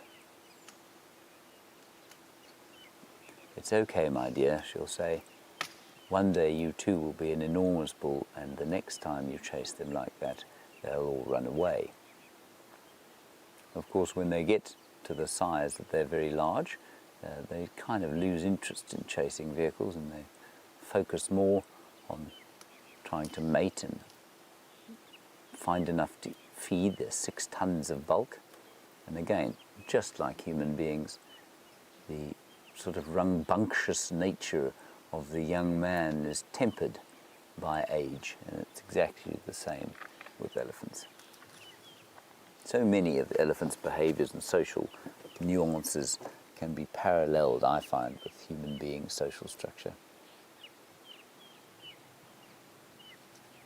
He's still looking at us. And as I've said many times, I'm sure he's bored. I'm sure he's bored of wandering about with the herd, doing nothing but eat.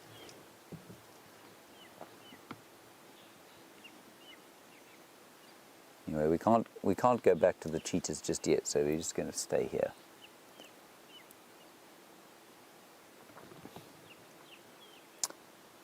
And our marine questioner for the morning, Aqua, another nice one from you. How much longer before this young elephant is asked to leave? Well, what Aqua means, everyone, is that an elephant, once it reaches puberty, sort of between 15 and 20 years, will start to become a pain, like this one is starting to become now. I'm sure he's not only chasing vehicles, I'm sure he's chasing all the young ones around in the herd, and the females will eventually get irritated with him. And between the ages of 17 and 20, he will basically start to be excluded from the herd. The big cows will start to give him a thump every now and again. They'll shout at him, and he'll start to spend more and more time, probably with others of the same age, away from the herd, following it, but sort of at a distance. Then they'll join together to drink, and then, you know, the youngsters will mess around in the water for a while, and the rest of the herd will move off. And eventually that will become a permanent situation where the young bulls will go off on their own, maybe join up with one or two other bulls, or attach themselves to a really big old bull who will look after them and show them the ropes of being an adult elephant bull.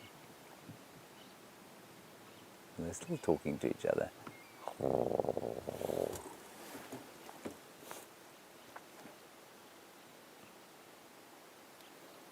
And of course out here, not much does die of old age. In Siberia, Zumi, you're asking about whether or not an elephant would die in old age and how often that happens. Siberia, more often than not, an elephant will die of old age. It's very seldom that they will be preyed upon. They're just too big. And even, you know, on their very last legs, it's highly unlikely that anything is going to be able to take them down. Hyenas and lions might take a very old, very decrepit elephant, but it's highly unlikely. So I think what you'll find is that to a large extent elephants do die of old age. Isn't that great? So he's probably about 15 meters from us now, which is about 40 feet, 50 feet. Now he's moving, of course, he's going to attack the other vehicle.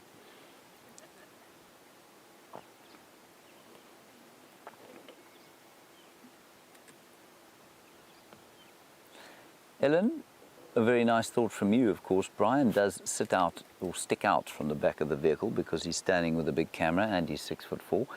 And you want to know if is it perhaps that he is... Is it perhaps, sorry, the radio's going crazy in my ear again. Is it perhaps that he's sort of chasing the vehicles because he's uncomfortable with the camera equipment that he's never seen before? Ellen, I think it's highly unlikely because the rest of the herd really didn't give two hoots about us. It's only him. And he's also reacted in the same way to the two game drive vehicles that were here. So no, I don't think that that's what the case is. I'm just going to find out what direction those cheetah are moving, and while we do that, let's head across to Jamie and get an update from her.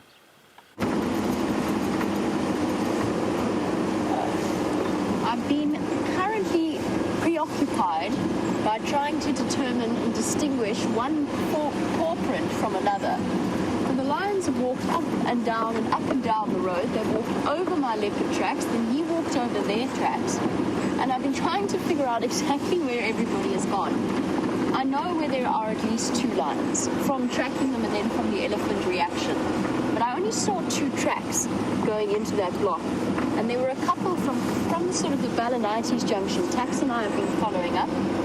We've got tracks coming south as well as tracks going north. They are all over, they were all over the show last night. They might have been hunting. I haven't seen any tracks of any antelope or buffalo running, but I know that they were following behind a buffalo herd yesterday evening. If they had caught something and killed something, it's unlikely that two of them would have moved off separately from the rest of the group. I have another theory that they might have chased something and then just split away from each other. As for Tingana's tracks, I'm not sure if I am tracking Tingana, I'm not sure if I'm tracking Bula. We've got leopard tracks also doing full circuits around the lodge and then right up to our northern boundary of Buffalo. And now it's just a question of unraveling that pattern.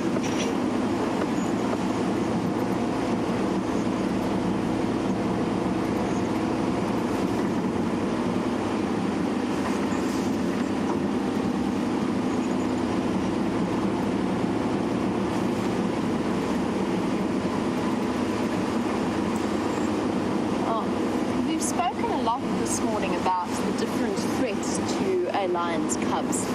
And Sarah, who's watching in Ohio, apparently watched a documentary where a buffalo killed a lion's cubs, and the lion apparently then set out and targeted that particular buffalo and killed that particular buffalo. And was wondering whether or not I've ever seen an animal target another animal like that, a specific individual.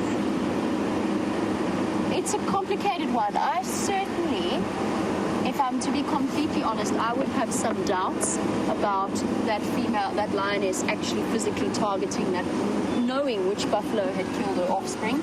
I think it might have made for a very good story, but to be 100% honest, I wouldn't have been surprised if there was some editing work done there to make it slightly more of a good storyline. I don't know this documentary, I could be completely wrong. It just seems a little bit unlikely. Yes, the lioness might go after the buffalo, particularly if she was trying to protect her cubs. But targeting the specific individual seems a bit of a stretch. That being said, I have known of birds targeting particular individuals because it's happened to me with Indian minor birds in my house, my parents' house in Johannesburg, where I rescued one of them out of the swimming pool, somewhat apparently mistakenly, because for the rest of that year they would specifically dive bomb me, and me alone, when I walked outside. Nobody else in the family was targeted, it was me specifically. So birds are intelligent, or certain species of birds are intelligent enough to target individuals. Beyond that, I haven't really observed anything like that. Animals, predators, when they're hunting, they're going to go for the best and the easiest opportunity. Usually the weakest member of a herd, the weakest member of the group, one limp, or that looks slightly thinner than the others, maybe can't run as fast. And then again, it's an opportunity as well. If that one buffalo makes a wrong move and cuts the lions off, that's who they're going to target. So whilst, again, individually, I don't think they will target anything. Elephants might be intelligent enough to do that.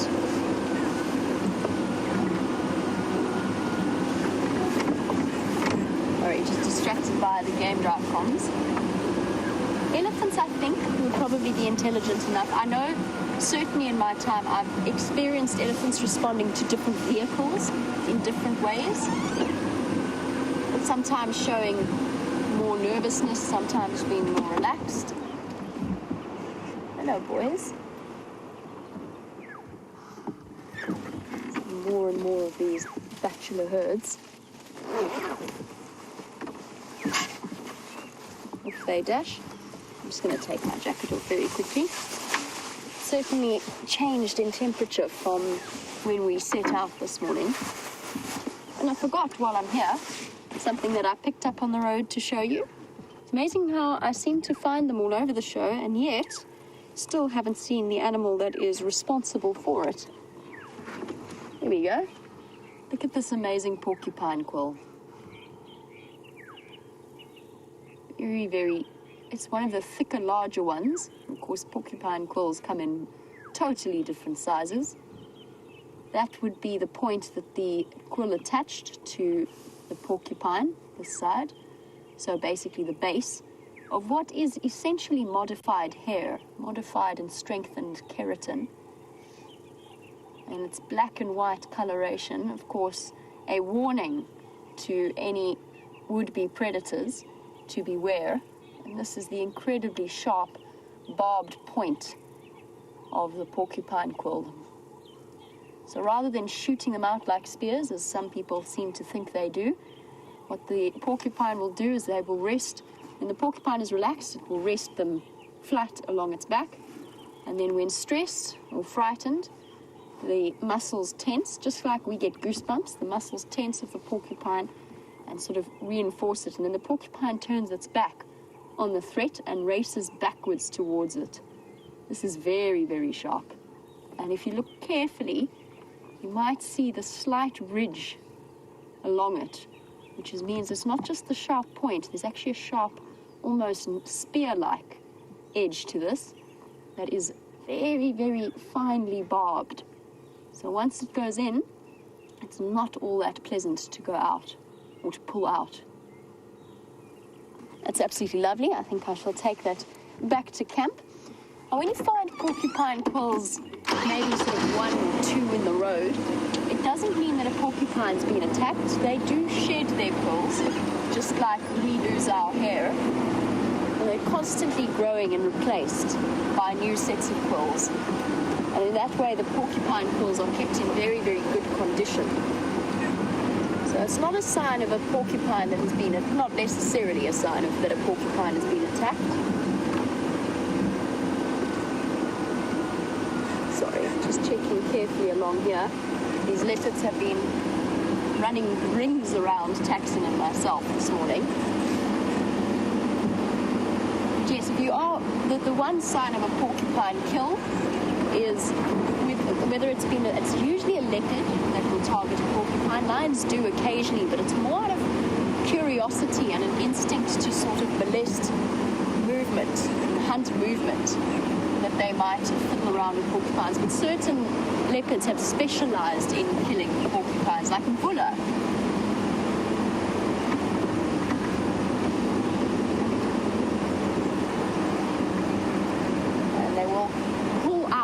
They will strip away the quills before they feed on a porcupine that they have managed to kill. Leopards are particularly canny and adaptable, capable of survival in a lot of different circumstances. And Bravos Yak, you were wondering if leopards are capable of outliving cheetah in the wild. And the answer is yes, but only not because the cheetah necessarily have a shorter lifespan, but because the leopards tend to have less in the way of threats out to get them, and they're also more agile, and that tree climbing ability is what really is the key to a leopard's survival and success, that tree climbing and agility. The cheetahs can climb trees, but not terribly well, and they are pretty much at the very bottom of the predator hierarchy. So their life expectancy is shorter just because they're actually over-specialized. It's one of those interesting aspects where, although human beings have played a role in the drop in cheetah numbers, a lot of evolutionary biologists are actually saying that they've specialized too highly, they're not adaptable or resilient enough. And in fact, the slow decline in cheetah numbers is an indication that they are on their way out as a species on a natural species progression level. But of course, it's so difficult to tell because we cannot divorce our impact as humans from the natural progression of things.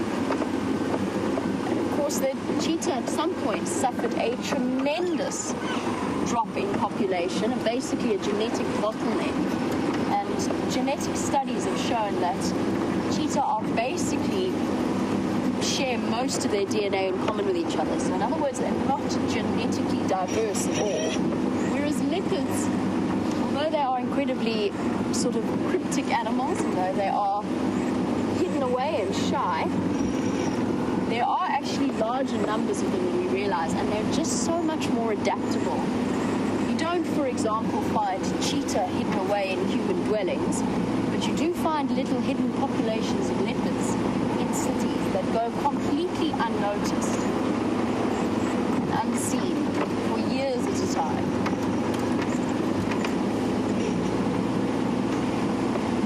I think perhaps we've given things enough time to relax, the elephants enough time to relax, and we can go and see if we can't find those lions that I know for a fact are hiding somewhere there. We'll just do a little trip around the western edge of quarantine, just in case that leopard did decide to pop out here. At the moment, all I've got is hyena tracks backwards and forwards, so they've also been incredibly busy during the day. And once I get to a place, a nice spot, I might be able to show you some of the lion tracks I've been seeing.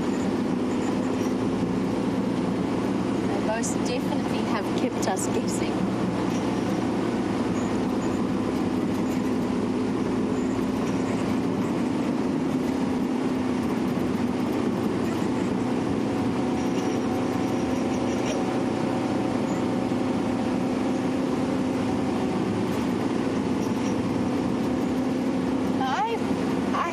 honest, as I've been driving along and double-checking the tracks, I keep doing a double take at one particular set of tracks that is amongst these lioness tracks that is absolutely enormous. And it looks almost, dare I say, big enough to be a male's tracks. And I know that James had a very similar feeling yesterday when he was out looking or tracking those lions. The infants have actually moved across quarantine and moved off, so we should be able to go and investigate. But Sandy, on sort of the subject of male lions, you were wondering where the name Birmingham Boy comes from. And the answer actually goes back well into history and the history of this area as a whole. There was a time many, many years ago when Paul Kruger was still the president of South Africa, however you want to phrase it, and there was a dispute with Mozambique about the exact position of their border with ours. And in order to rectify that, he set out to bring in some land surveyors, but South Africans didn't have the skills, or at least were not considered to be independent enough to come and survey the land exactly. And so we had a whole load of land surveyors coming across from England. And that's one of the reasons why, because once they had delineated that boundary between South Africa and Mozambique, they actually decided, well, we might as well put them to use in delineating and properly mapping out the different borders of the different farms. And of course, as people do, they named them after places that were in England and in the UK. So there is and actually some Europe cities as well. So there is a Liverpool, there is an Essex, there is a Birmingham farm, there is a Madrid farm, so there you go, not just the UK. There's a Belfast, there's all kinds of links back to that history within the United Kingdom and within Europe. And the Birmingham Boys, to take us back to that point, the Birmingham Boys came from a farm called Birmingham. The Birmingham farm is open, it's privately owned, but it is open up to the Timbavati region, which in turn connects to the Kruger Park area, which in turn connects to Manuleti, which in turn is connected to the Sabi Sands. So it's all open. I mean, as you know, the animals have about 4,000 hectares of, 4 million hectares, not 4,000 hectares, 4 million hectares of unfenced area. And one of those is the Birmingham farm. Coalitions generally in lions. Elephants have done some landscaping here.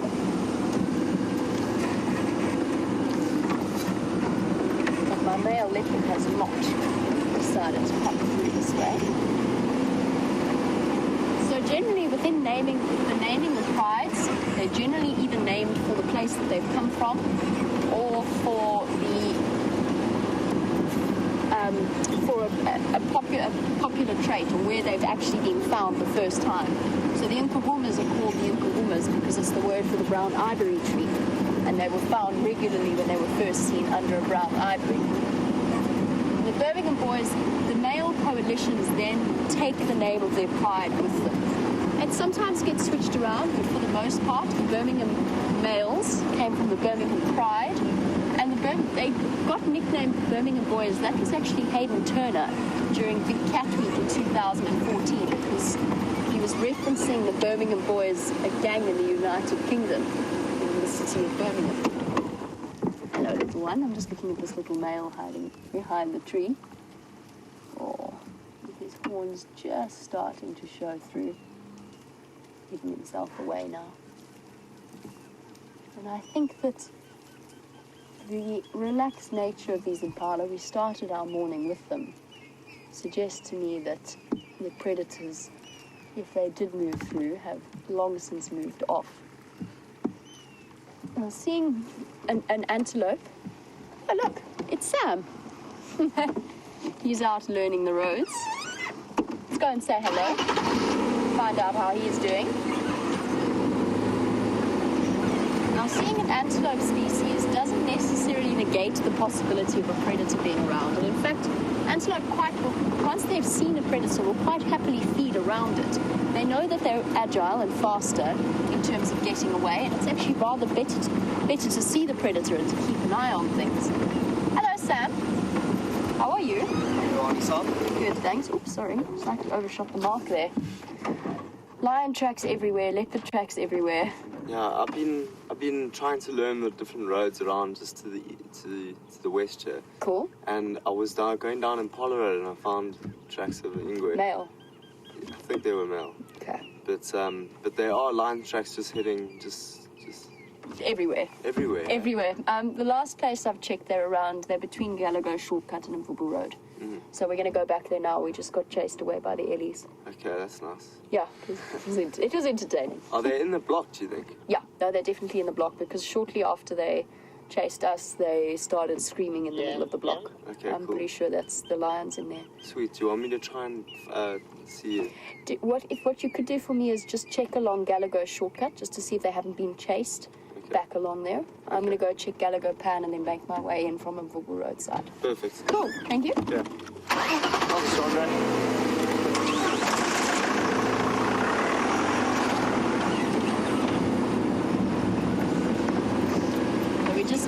Sam just taking opportunities during our drive times to head out in the Mahindra and learn the roads. And of course, the only way to learn roads is to drive them. Now, you know, James mentioned about our fight about cheetah plains. I even came prepared with my map, and he still disappeared off.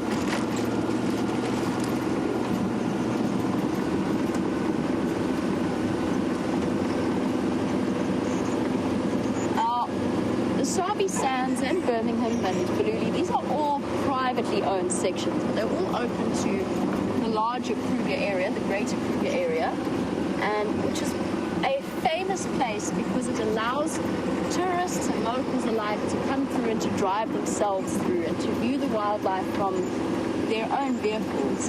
And it's a very special thing. It's a very interesting concept and one that has been tremendously successful.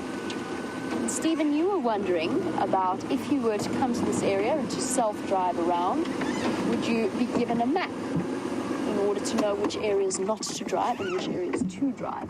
Beautiful. Been a long time. Sorry, Stephen, I will get back to you. Been a long time since I've actually seen this pair of African hawk eagles. Oh, they're happy to see me.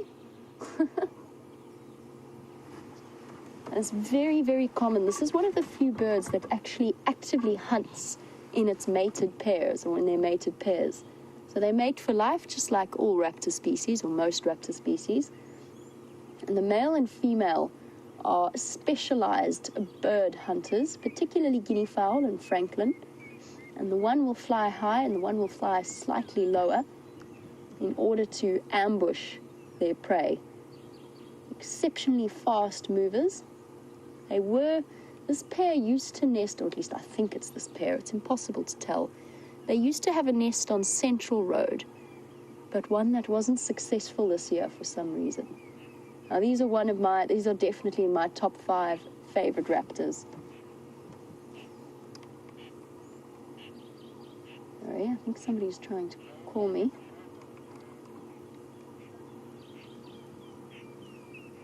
And I've seen...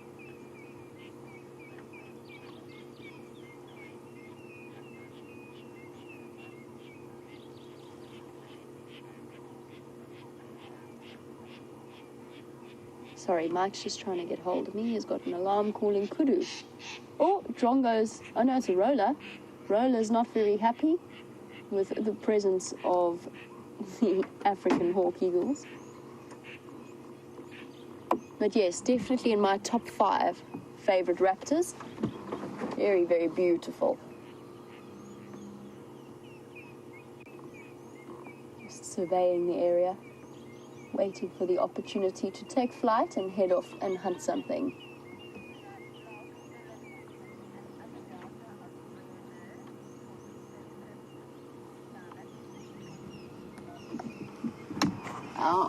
Simon, you were wondering on the subject of birds, before I get back to poor Stephen's question that I was in the process of answering, you were wondering if we log and record any sightings of rare birds. And the answer is yes, we do. With Panthera, we log the sightings of the ground hornbills, where we've seen them and what they were doing, what the sex numbers, etc. of the different birds are. If we ever see vultures with tags on them, we also report those tag numbers to EWT, because they've been doing a considerable amount in terms of research of vulture movements. And vultures are, of course, sorry, let me just listen to this.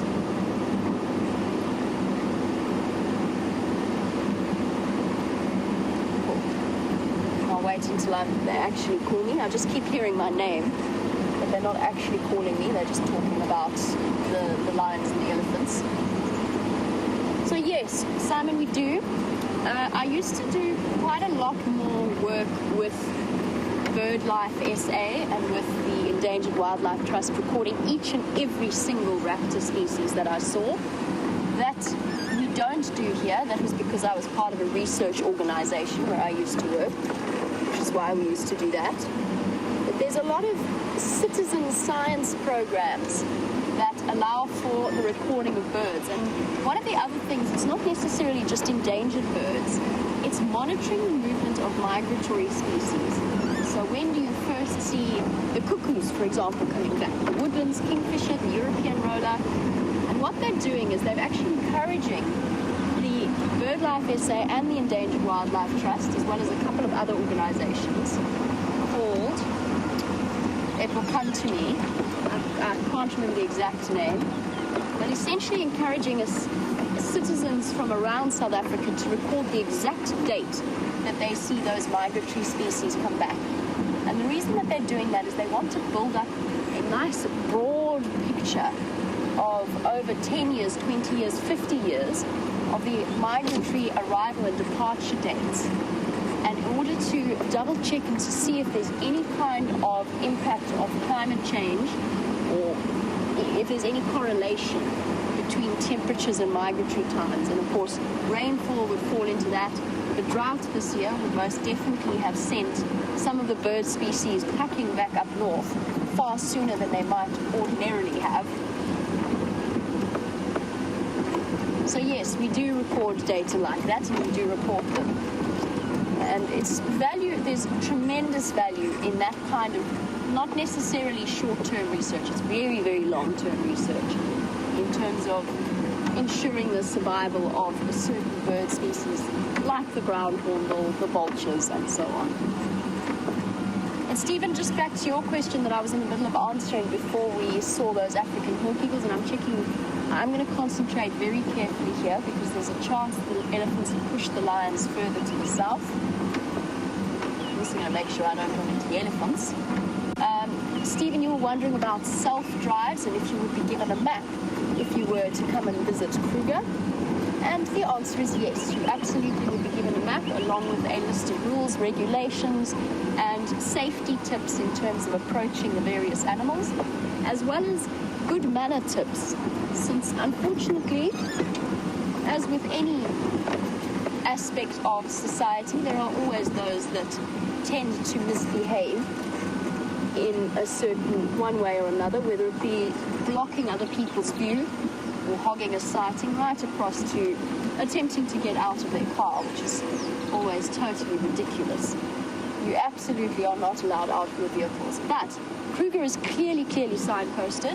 You will have a map that's given to you upon your arrival, and you will be able to guide yourself around in that manner. In any areas where you can't go, there's a very, very clear no entry sign.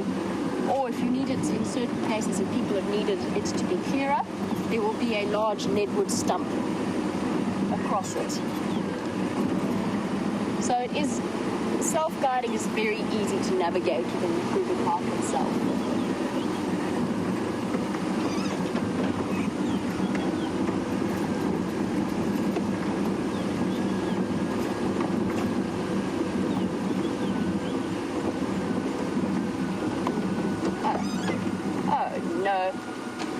Not you again. Found the elephants.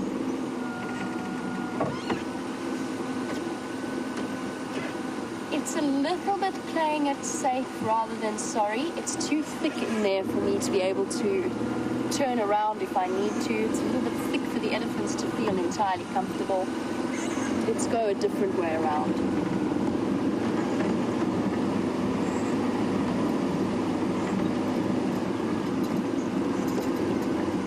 While I do that, let's head back to James, who's made his way back to those cheetah. We've managed to get back in here, everybody, and look, the two male cheetah are heading now towards the Cheetah Plains open areas where we began our exploration of this magnificent little property 2 afternoons ago. So we're just enjoying them moving through the woodland there. Now, of course, normally they won't move through the very open areas simply because it's easier for them to hunt if they are hunting in the fringing bush and then sort of exploding onto the clearings. And of course these guys are not probably going to hunt because they are very fat indeed, but in the same way they won't move through the open areas necessarily because they'll want to avoid the attentions of other predators. They are the very bottom of the hierarchy when it comes to the major predators, and they are, you know, they'll be chased off, they'll have their kills stolen by just about every other predator that there is out here. They're going through some very thick stuff there. Off to the right-hand side. And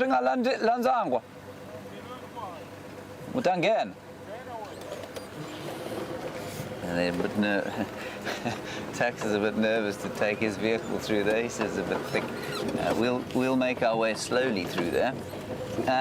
And as we do so, right at the bottom of the predator hierarchy, they'll have their kills stolen by lions, by leopards, by hyenas, by wild dogs. They've been chased off kills by vultures before. They've been chased off kills by those jackal that we see in these clearings here. So they'd like to avoid any kind of conflict. Hold on, everybody. It is going to open up through the other side of this thicket.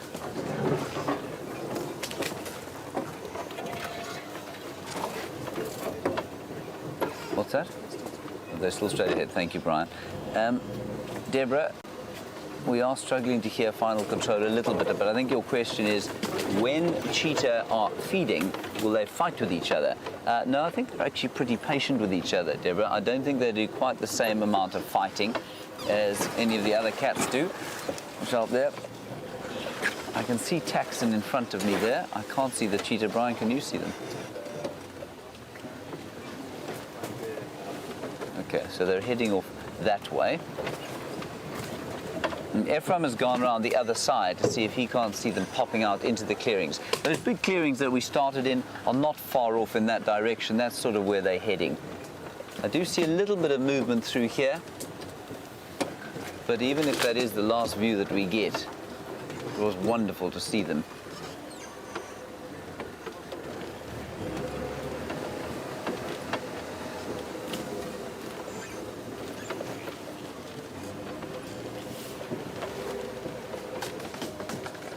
Oh, it is thick in here, everybody. We might well have to go around and hope that they pop out. Yeah, I don't think we're going to get through here. Well, I mean, we could get through here, but whether we'd have a vehicle to drive home afterwards, I don't know.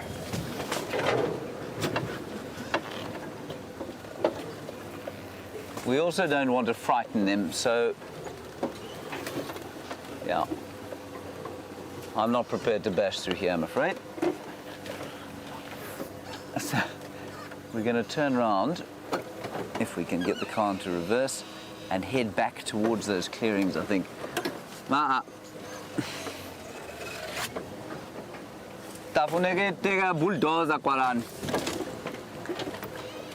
right, let's go round the side, and we'll go into those clearings. There's a termite mound there. Cheetah do like to sit on termite mounds.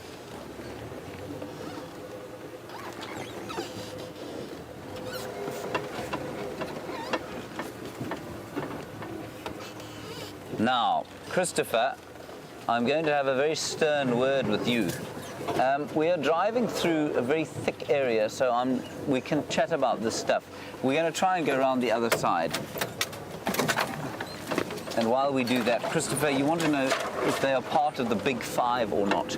Christopher, they are not part of the Big Five. But the Big Five, Christopher, is a term that it's a hunting term that referred to the animals that were the most dangerous to hunt. Now, a cheetah is not a dangerous animal to hunt. It is afraid of human beings. On foot, it will run away by default, and you can actually habituate them on foot. Now, for me your second question is, where would I rank a cheetah in the Big Five? Well, you see, you can't really rank. You wouldn't rank the Big Five at all, and I don't use the term Big Five if I can avoid it, simply because it is a hunting term. And the radio is going crazy in my ear, but nobody's managed to see them yet. Let me just quickly get an update. Tax confirm they've been seen again. Confirm Ephraim's got them.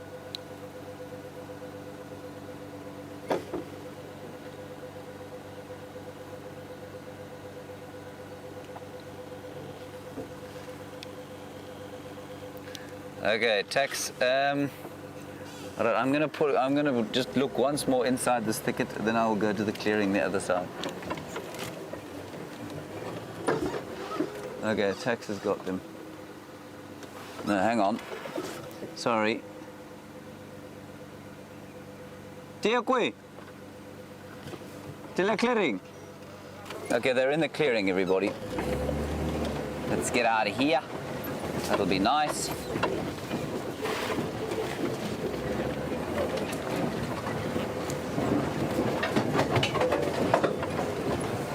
We're very lucky it's dry, because I tell you wouldn't go through this area in the wet. You'd sink up to the axle in seconds. Right, here we go.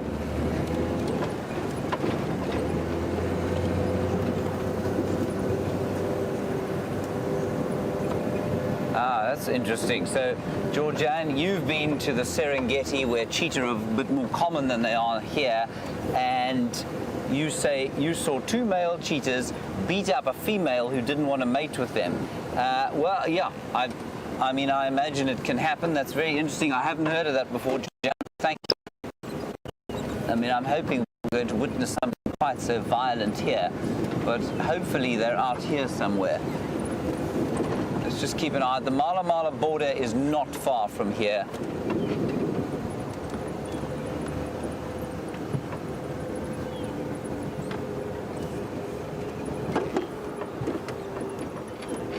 Oh, there they are. Okay, we got them there.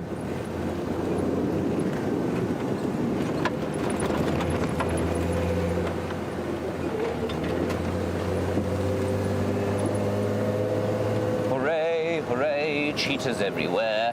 We are on the very southern boundary now, so this road, unfortunately, if they cross this, that's it. Although in here, here we go. They're still moving. Gen B, you want to know if they could ever eat so much that it would slow them down? Well, the answer is probably yes. I'm sure they are slower now than they would be had they not eaten themselves into a stupor over the course of the last evening. They're just over there. They're asleep there. But are not, you know, they're certainly not to the extent that any of the other predators would ever be anything close to as fast. And I saw a leopard chase a cheetah once. And I mean, although we tend to think of leopards as being tremendously fast, which they are compared with human beings, the cheetah hardly broke a sweat. It just kind of loped off. And they're so much faster than any of the other predators. A completely ridiculous over-specialization, of course, because it has made them very weak in other areas. Where they are incredibly fast, they are very weak in other areas. There they go. There they go. You'll just see them go into the thicket there, so you have got a view at least. Michael, you're 13 and you want to know what the stride distance is at full tilt. Michael, I think it's something outrageous, like about 5 meters, but I don't know for sure. I'm going to ask the final control to perhaps Google it for me. I don't know. I mean, it is enormous, Michael. It's probably about 15 feet, 15, 16 feet. So 6 to 7 meters. So it was even more than 5 meters. 21 feet or so, which is absolutely incredible. 21 feet, and it's partly because they are so incredibly flexible. They're not built like, so if you think of a sprinting human being, they're big and muscly. A cheetah derives its speed from flexibility largely, so they've got an incredibly flexible back, and they're able to bend it and explode it out in different, explode it out when they're running, and that's how they achieve those absolutely astonishing stride lengths. Thank you for that question, Michael. I always love the questions that I can't answer because we then learn from them. Is that all right, Brian? Yeah. Phew. Quite a mission to get in here and see them, but you can see them panting away, and they'll be panting for exactly the same reason as lions and leopards, which you've seen panting before, just because they are so full.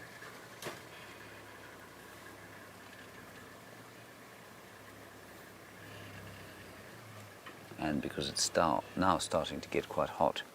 Brian and I have removed our 46 jackets. It's quite warm now, isn't it, Brian? Brian would describe this as a cookathon.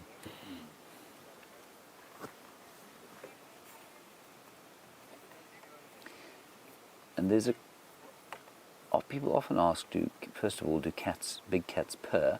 Well, this particular cat does purr, actually. Cheetah do purr. And we also ask, well, do they make a noise? And Anna Marie, you've obviously heard them call before, and you say their call reminds you of the wild dog's chirping sound.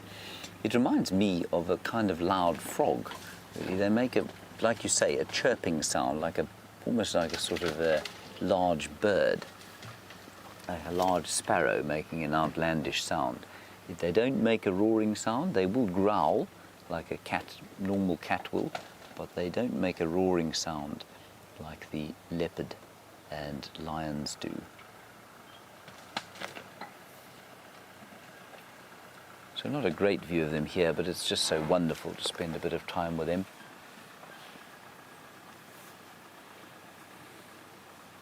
I was talking about over-specialization a little while back. Now, when that cheetah turns his head back here, what I want you to notice is how much smaller, there we go, the muzzle is compared with the leopards, and therefore, consequently, how much smaller the canines are.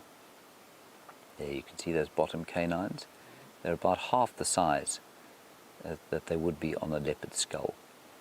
And that is to make space for that enormous nose. You see how huge the nose is there? The nose is used to inhale, obviously, a huge amount of oxygen. And the oxygen requirements of a cheetah in full flight are far greater than those in a leopard or a lion, because it has to expend so much energy going so fast. And so it has sacrificed big teeth so that it can have a small skull and make space for that enormous nasal cavity through which it must inhale tremendous amounts of oxygen as it speeds across the bush at 60 miles an hour. That's 100 kilometers per hour. That is really a completely astonishing speed. Usain Bolt can probably achieve a top speed of about 40 kilometers per hour. So that's about 25 miles an hour. And this cheetah, almost double.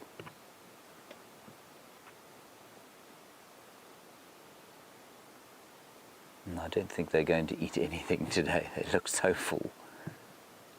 And it's slightly uneasy, you know. They've been lying down and moving slowly throughout the morning. So I think before I move the vehicle, let's just see if they don't get up and start to move again. They might seek out some water, although they have walked past that place where we saw, here we go.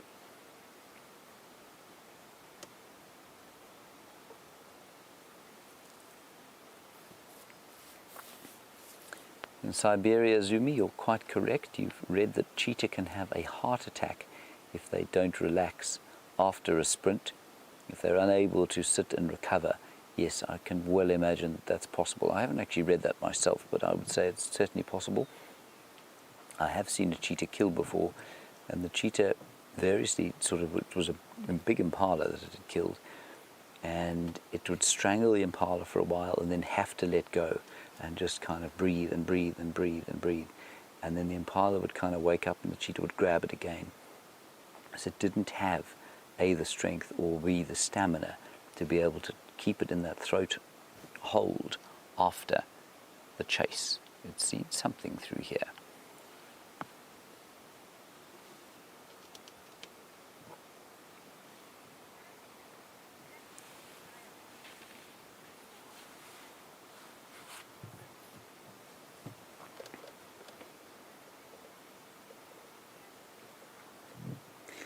So Tammy, a question about where they move and how they move, and I don't know that I can answer this sufficiently, but to say it from observation. You want to know how far a cheetah will move in a day? Well, it really does depend, like you say, on what they're doing. So these cheetah are not hunting. I'm not sure why they would be moving though. They're full, so maybe they killed in an area where the lions are. Certainly cheetah's distribution and their movements will be dictated largely by the presence of other big predators. So they've come out of Torchwood, I think, onto Nkoro, straight across Nkoro, and now they're headed most of the way across Cheetah Plains. And what I think you'll find, Tammy, is that they moved out of Torchwood, where I think they killed and ate last night or yesterday evening. They moved out of there probably because of the presence of other predators. Now, are their movements random? No. Again, largely dependent on other predators. But what these ones seem to do, from the very brief time that I've been watching them, which totals about 15 minutes, but I have obviously heard of where they've been, is they move between the clearings on Buffelshoek, Hook, Torchwood, and down here, and probably into Mala Mala. So these two cheetah, I'm sure there must be a female or two around the place, but these two seem to be the ones that occupy this area, and they move from clearing to clearing. So I think at any one time, Tammy, you will find them in the fringing vegetation of the clearings, either here on Cheetah Plains or northern Mala Mala, or the clearings on Torchwood and the far eastern side of Torchwood, or up into some of those clearings that they have in Buffelshoek. So that would be my guess. And they'll probably just move in a big wide arc in there, dependent on where the other predators are.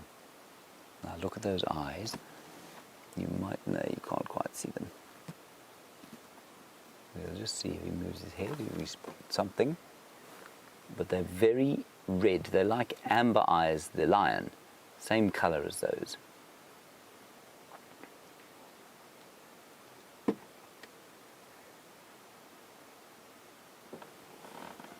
And Stephen, you're quite correct. You've read about cheetah obviously as well. And I said they're not part of the big five because they're not dangerous to hunt. And that follows on to what you were saying there. You say, are they? You've heard that they're easy to domesticate. Stephen, they are. Well, relatively so. Certainly if you raise them from cubs. And you've heard that they are kept as pets in Arabia. Yes, they can be. But there have been various kind of nobles throughout history in Eurasia and Asia that have kept cheetah as sort of hunting dogs, and Genghis Khan was a famous one of those. He had a whole stable full of cheetah that he used to use for hunting, and they're pretty good as far as domestication goes because they just don't see us as prey, and they're not as afraid of us as some of the other cats. So they habituate. And I mean, I've spent time on foot with the cheetah once, and they will let you get to within kind of 2 meters or so, and they'll hunt around you, They'll just completely ignore you. So they really are wonderful to spend time with on foot. Even if they're not domesticated, they're wonderful to spend time on foot with in the wild because they will habituate to a human being on foot.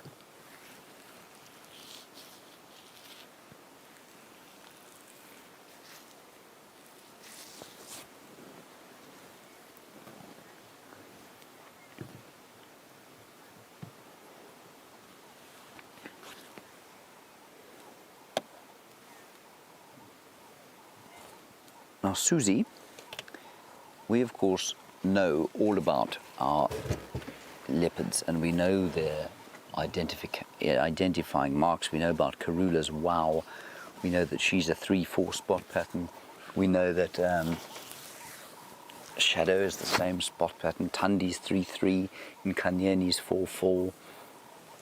I've just learnt all of this, so I'm reiterating it for myself more than for your benefit. Vula's 4-3.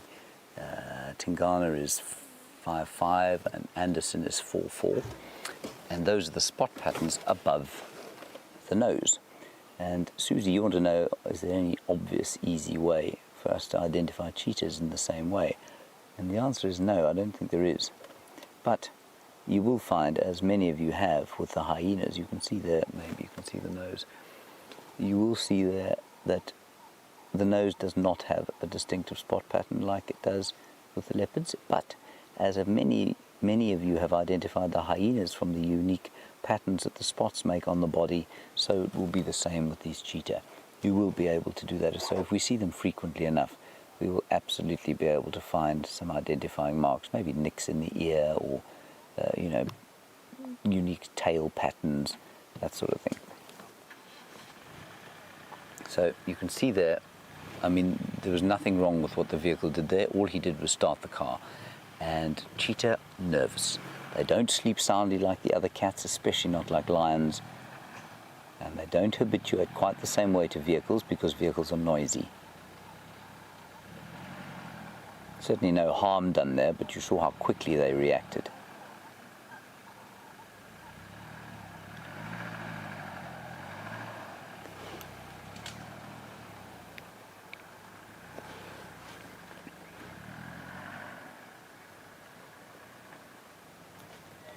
Now, we've had many kind of questions this morning that have kind of been answered by themselves, and that's always quite nice.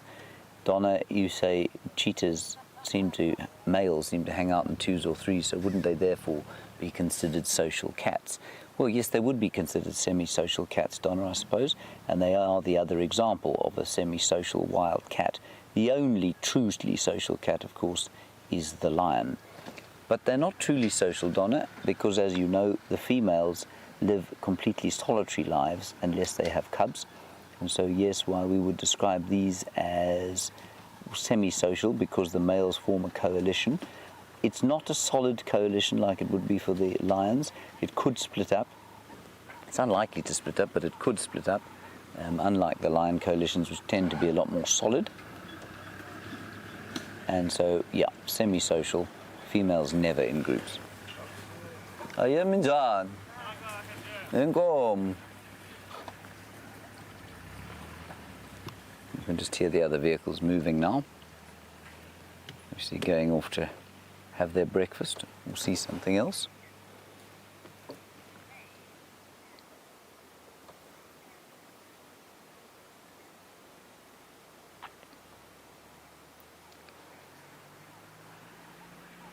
And the question of how on earth they breed, of course, is always a good question because we don't know half the time, especially with cheetah, because it was such a mysterious process for many years. And Ramey in San Diego,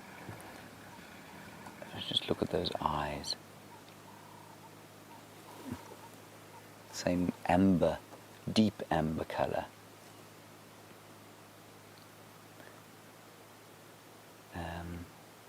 Ramey, you want to know if a female would seek out a male when she was ready to mate or how it works. I think you'll find the other way around, Ramey, with the cheetah.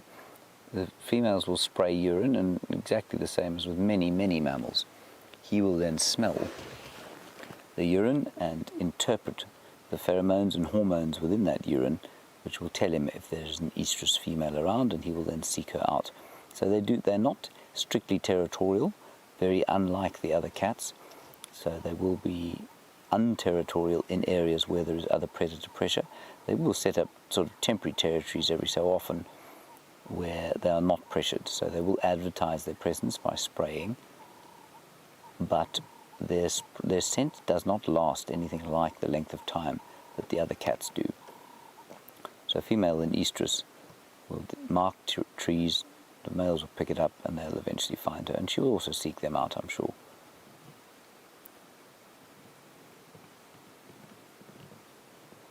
Oh, this is marvellous. Flat cat cheetahs, can you believe it, Brian?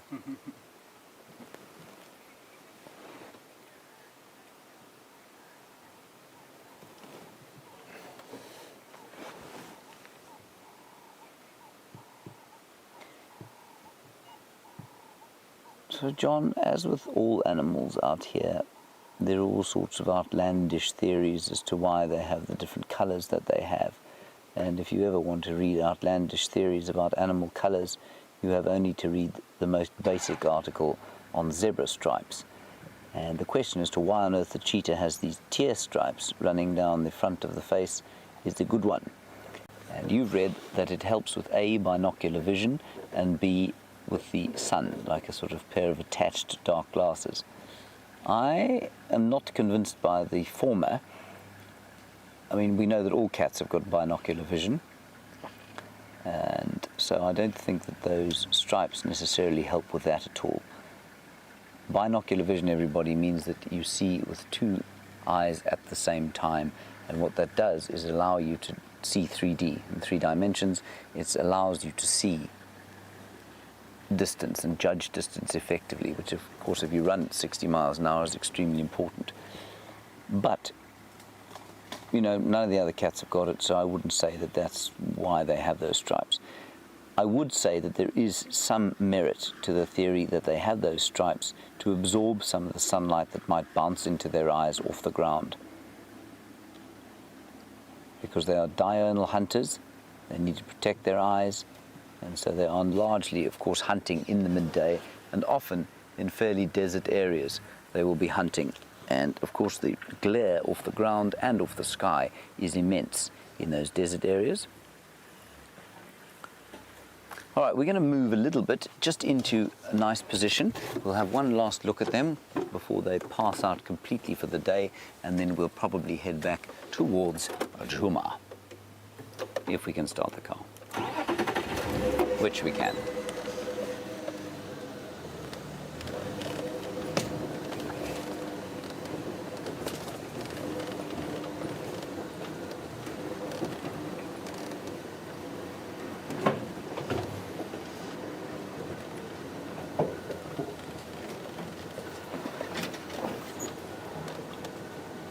Hello, Gilly, in Wisconsin, where I hope it is warming up from what I imagine was a profoundly freezing winter time. Sorry, I'm just easing away in here, trying not to break off the virtual reality rig front. Brian, you tell me when. How's that? Gilly, you said it seems to you that cheetah will produce litters more or larger than lions and leopards, and you want to know basically a little bit more about their breeding biology and what happens once they have produced cubs. Well, Gilly, their gestation period, if I'm not mistaken, is slightly shorter than leopards and lions. I think it sits at 90 days. So that's slightly shorter than lions and leopards. And you say that their litters seem to be larger. No, Gilly, I don't think they are. I think you will find a maximum litter size of about 6, but that would be a ridiculous number of cubs for a cheetah to try and raise out here. I have seen them, I suppose, more commonly with 3 than with the 2 that I've seen more commonly with leopards, but I don't know that that's a function of them giving birth to bigger litters. 2 and 3 is most likely what you're going to see, just like it is with leopards. Lions, yeah, lions about the same, you know. Lion may be 3 and 4 more common because they're able to call on the support of the rest of the pride, whereas a female leopard and a female cheetah, they're on their own with their little ones. And I think the fact that they are the same size, which means they kind of operate in the same sort of habitat, just a different time of day, means that their sort of youngster raising strategy is often going to be very similar. It's amazing how hot it's getting. Eh? Not unpleasant, but it is just amazing how different the temperature is from this morning. And how I've no doubt you felt that sense of expectation when we saw the sun popping up over the horizon, and how that energy of expectation is now dulling down quietly as the heat builds. And that sound that you can hear suddenly starting up is the fan on the car, because indeed even Rusty is getting a little hot.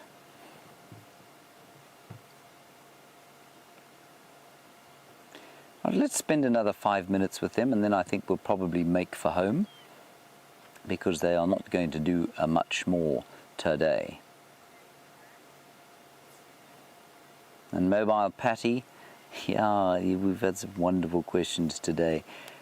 One of the big things we've discussed over the last little while, especially as we've watched Karula's little cubs and not known where they are, has been infanticide. Infanticide amongst mammals, of course, is a thing that they do just about across the board. And Paddy, you want to know if cheetahs engage in infanticide? Yes, absolutely, I think that they do. Do they do it to the same extent as lions do? Well, lions, we know, it's the most obvious example, and it's the most obvious kind of, we see it the most often with lions. New male lions will kill cubs under a year when they take over a territory. We know that. Lesser known, of course, is the fact that leopards do the same thing, and that at least 60 to 70% of cub deaths are caused by male leopards engaging in infanticide when they think that cubs are not their own. And I think that you'll find precisely the same thing with the cheetah. I've no doubt in my mind that if a male cheetah comes across a tiny cub that he thinks is not his, that he will then kill that cub. It happens almost across the board with mammals.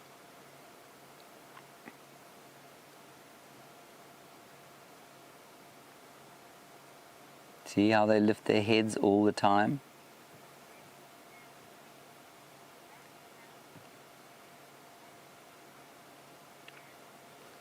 This is another question that's answered itself, and it's a good one. The cheetah has very clearly got a small head. And Andy, you say, does that reduce the bite power? Completely, absolutely reduces the bite power. You will never find a cheetah leaping onto the back of something and engaging in that spinal bite. Often a leopard or a lion will jump on the back of something and bite it in the back of the spine, just where the spine joins the head, and that will sever the spinal column. Cheetah does not have that power. A cheetah must kill with a chokehold. It must grab the windpipe and suffocate whatever it's trying to kill. And that's because they simply do not have the bite power. One of the interesting things about the way they eat then, once they've killed, and I don't know if anyone can perhaps explain this to me, is that they will eat from the hind. So whereas lions and leopards will go in through the soft underbelly, which is actually easier to get into than is the hindquarter meat, a cheetah will go straight for the hindquarters meat. And now the traditional explanation for that is that, they want to eat the rump, the richest part of the meat, before they have the kill stolen, because 9 times out of 10 they will have their kill stolen. And I just don't know why they don't go for the organs, which are very energy rich indeed. So maybe you can think about that. While you do that, let's say goodbye to these cheetah. We're going to head back across to Djuma. But on Djuma is Jamie, and Jamie is not alone, is she, Brian? No, she isn't. Oh, no, she isn't. Whew. Not alone, and considerably relieved after 2.5 odd hours of lion tracking to have finally managed to find you one. Where are you going, boy? You're coming this way.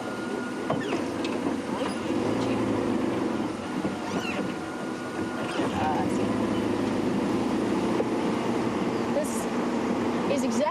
I have driven, okay, 5 times is a slight exaggeration, 4 times today I have driven this road. Warren's just called me to say he's got the females. Sniffing around so carefully. I just want to, before I reposition, I just want to figure out exactly which way he's going to go. Hello, boy. At least I feel relieved in that A, I identified the fact that there was a male lion track with the females, and that B, we were at least in the right area, and we were right about the elephants chasing them. It just took them a while to pop out of the block. What you looking for, boy? Pacing backwards and forwards. Somebody's obviously been through here, marking territory maybe. He's concentrating very, very carefully on investigating the area. We are right on the Buffelshoek boundary, so we have timed this beautifully. What a magnificent way to finish off our sunrise safari. Hello, gorgeous. You're giving me a run around this morning. Look how he's pacing backwards and forwards.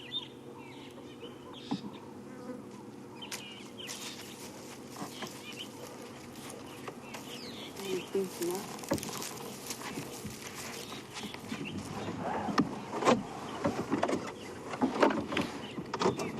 Is he going to go into Buffelshoek? This might be the last view that we have of him, depending on what he decides to do.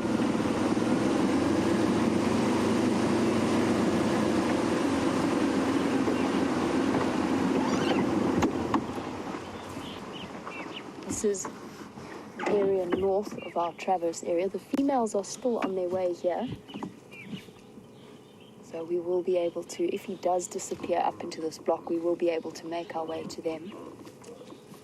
Hopefully they decide to stay on the Juma side.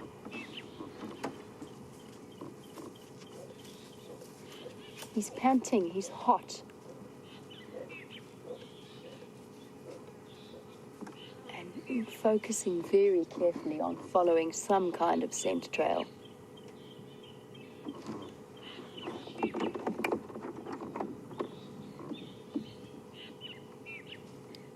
Warren, this road is now mobile north into Buffelshoek, just very close to the signboard opposite Gallagher Shortcut.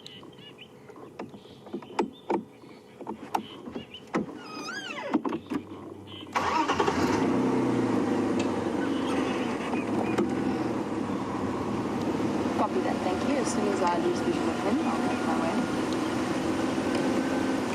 Oh, it's amazing to see how the Birmingham boys have pushed further and further into Buffelshoek itself. They were held slightly at bay by the threat of the Salati males. But they have decided that they are more than up to the challenge of taking on those 2 older Salati males. Pacing backwards and forwards. Birmingham boys have been so split up recently. I'm not sure where the other ones are, and I don't think he is either. And there he goes, off into Buffelshoek. I'm not totally discounting him yet, though. I think there's a chance he might come back towards the Nkuhumas. It's getting a little bit hot for him to be wanting to range about and to go searching for the other males of his coalition. He might decide that their company is better than nothing. So obviously, for those of you who are joining us for the first time, when I say this is north of our traverse area, every lodge, every company, every vehicle has different places that it can go. In this case, this is privately owned land that we are not able to traverse on. So we cannot follow him further to the north. We just have to hope that he decides to come back towards us Now, keep your eyes peeled, because on this road that I have driven so many times this morning, the females have made an appearance.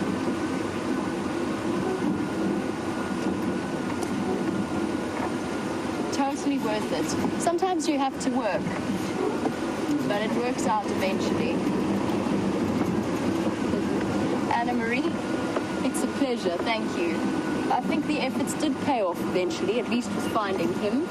We were getting there, although I must be completely honest with you, it was Warren who found the females shortly after I'd driven this road once again, so our timing this morning just was slightly off. I don't know where he is exactly.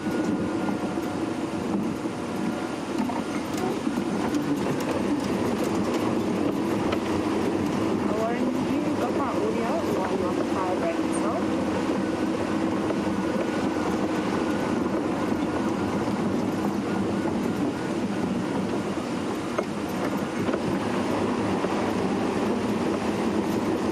Copy that, thank you.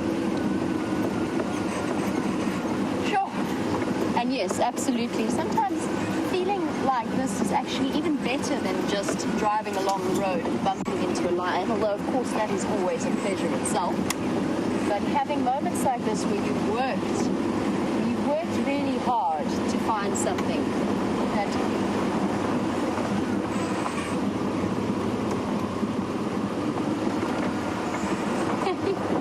yeah. Copy that, no problem. I'll make my way there now. Warren is much further than we realized, which means there's one female in here. Okay, this changes things a little bit. The story's just changed. Warren got his road name wrong, which happens, it's not a problem. But he's got 4 normal lionesses. I tracked a female and a male this morning. So that's the male. The female's got to be here. She might even have given him the slip, which is why he was searching around for her, particularly if they were chased and separated by those elephants. That was the alarm call of the kudu that we heard. Everything is now starting to tie together. He's looking for the female. They've been separated by the elephants chasing them. The other females are where I heard them calling this morning. I said to Taxon, I think it was Sandy Patch. Okay, so it is all tying together.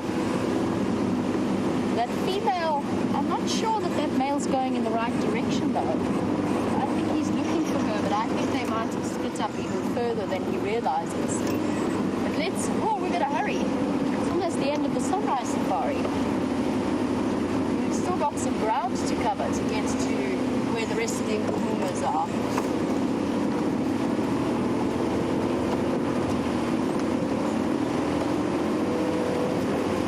Do a quick double check, see if our male hasn't decided to come back further south.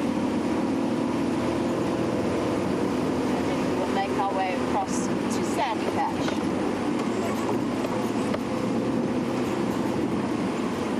Let's just keep checking for that female as well. Oh well, it could be that female is now coming into estrus. That might be one of the reasons why she's separated from the rest of the group at some point last night. He has found her, as male big cats demonstrate an uncanny ability to do. Alright, bit of a Ferrari safari just so that we get to these lions by the end of the sunrise safari. Luckily this is a long, straight, relatively flat road, our northern boundary. This is what I meant. I know it's very windy, sorry, but this is what I meant when at the start of the sunrise safari, I said there is that excitement of puzzling together and unraveling the mysteries that have gone on during the night. It's about reading the signs that the animals have left behind, reading the bush newspaper essentially, and tying together, if not the entire storyline, the bits and pieces of it. Last night, the Nkuhumas met up with the Birmingham boy around Valenitis Junction, from where they were left yesterday evening on the Sunset Safari. They paced up and down a little bit. They were hunting a little bit. And then the females went off further to the north, and the males split off with one lady off to the northeast. She's probably coming into estrus. He probably wants to mate with her. And then, as our timing was slightly off, as Jandre and myself tracked them this morning, they lay down in Gallagher shortcut. They went off into the hyena den, and just as we were about to find them, the elephants chased them and probably split them up. Now, where she's gone will remain a mystery probably until the Sunset Safari. But we know where he's gone, and we know where the rest of the pride is.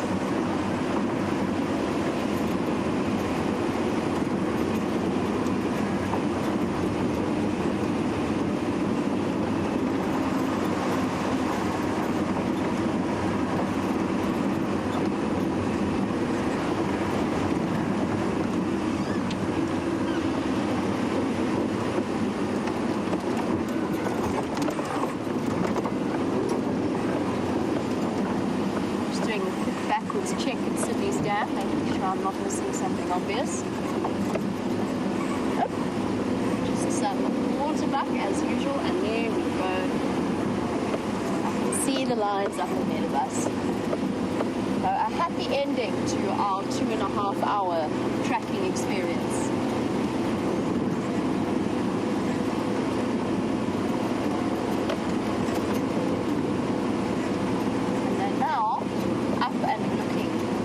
At something. So they've been moving all morning, which is one of the reasons why they've been tricky to find.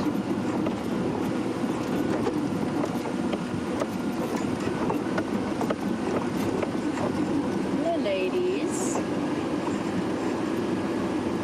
Kept me very busy this morning. Now they're up again.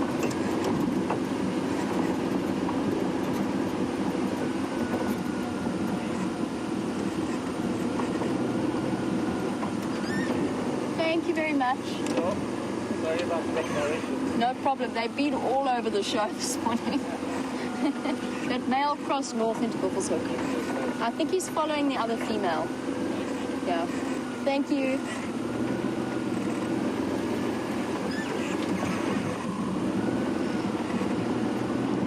Good morning.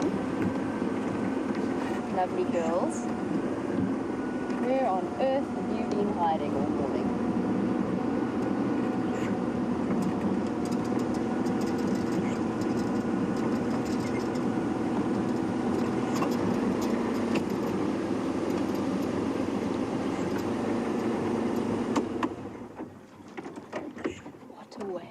To end off our sunrise safari. 2 different types of big cats in one morning. Copy that, thanks again. 1, 2, 3, 4. And 1 missing lioness. Looking very content. And whilst not full-bellied, they don't look all that hungry. I'm not sure how they were looking yesterday, Jean-Claude. Were they full or were they not very full? Sorry, somebody's trying to get hold of me.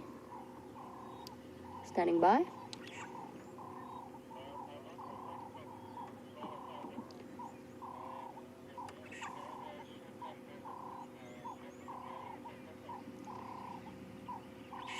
There was one Madoda at the junction of Gallagher shortcuts. He went north from there across into Buffelshoek. The former fuzzies are on Sandy Patch. You're more welcome to join me.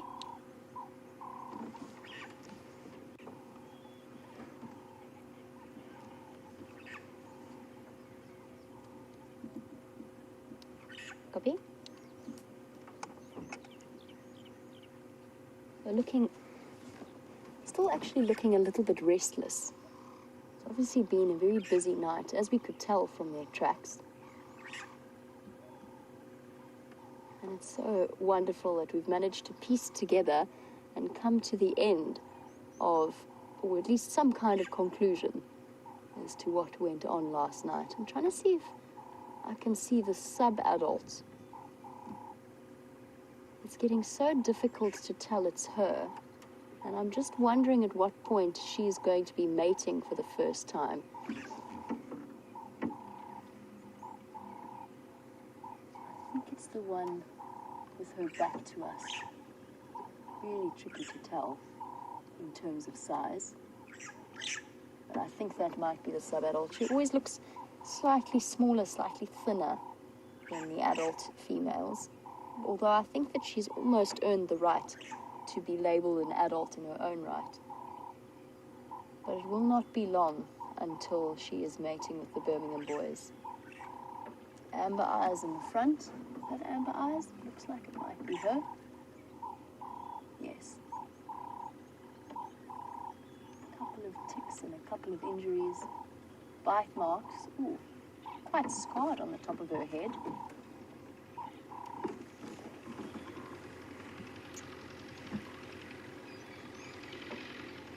She's obviously come into conflict. That could have been inflicted by even members of the same pride.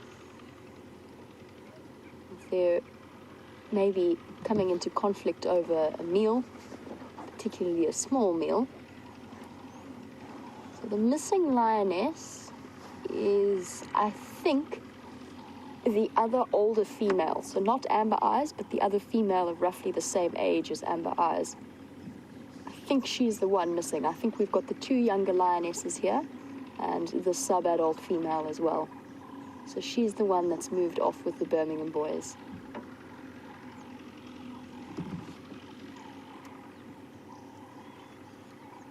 In the next few months, it will remain to be seen.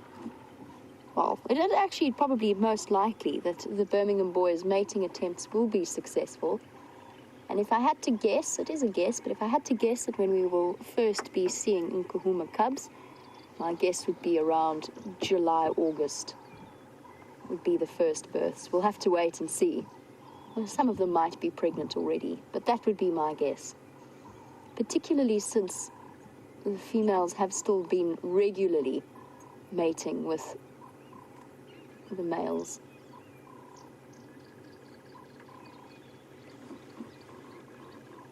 Got distracted by a beautiful butterfly that also caught Amber Eyes' attention. And it is just on, can you see it there, Genre? It's that beautiful black and white one on the perennial plant. Just below her. If you go down a little bit, that bottom right corner, further right. There. Thank you. This beautiful black and white butterfly that we've been seeing regularly. We looked it up yesterday in the butterfly book, and I absolutely cannot remember what on earth it was, but it's definitely one of my favorites.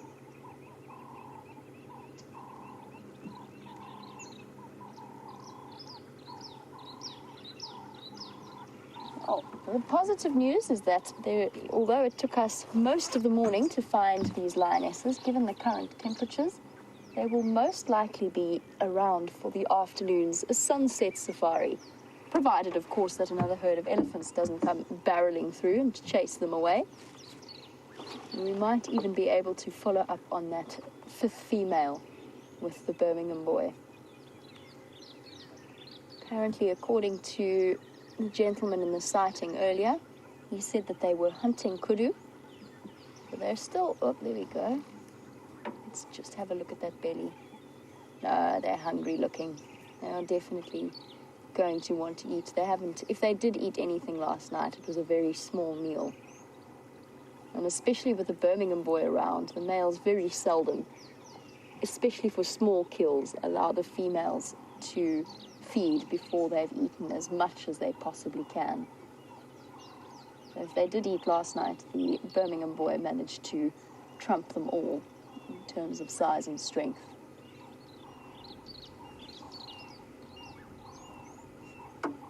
Well, thank you everybody for joining us on the Sunrise Safari. We will be back again this afternoon, quite possibly with the lovely Nkuhuma ladies. Thank you, Genre, for all of your help and persistence in tracking, as well as your fantastic camera work. and to the lovely ladies, Kirsty and Rebecca in final control. Most importantly, thank you to all of the viewers. We will catch up with you this afternoon. In the meantime, let's head back across to James Henry for the last few moments of the sunrise safari. Well, it has been a very special morning, everybody. A magnificent sunrise there on Cheetah Plains, and then it's threatened to be quite quiet, and eventually ground hornbills in the glistening sunlight. A magnificent time with the cheetah and some elephants. Thank you, Brian, for your efforts today. Well done, good job. Thank you to Kirsten and the final control, filled with Rebecca, and of course the other vehicle of Jamie Patterson being filmed by Jean-Dre Hoppy the Foot. We will see you this afternoon at 3:30. It's been a lovely time talking to all of you, so thank you mostly to all of you. We'll see you later. Bye-bye.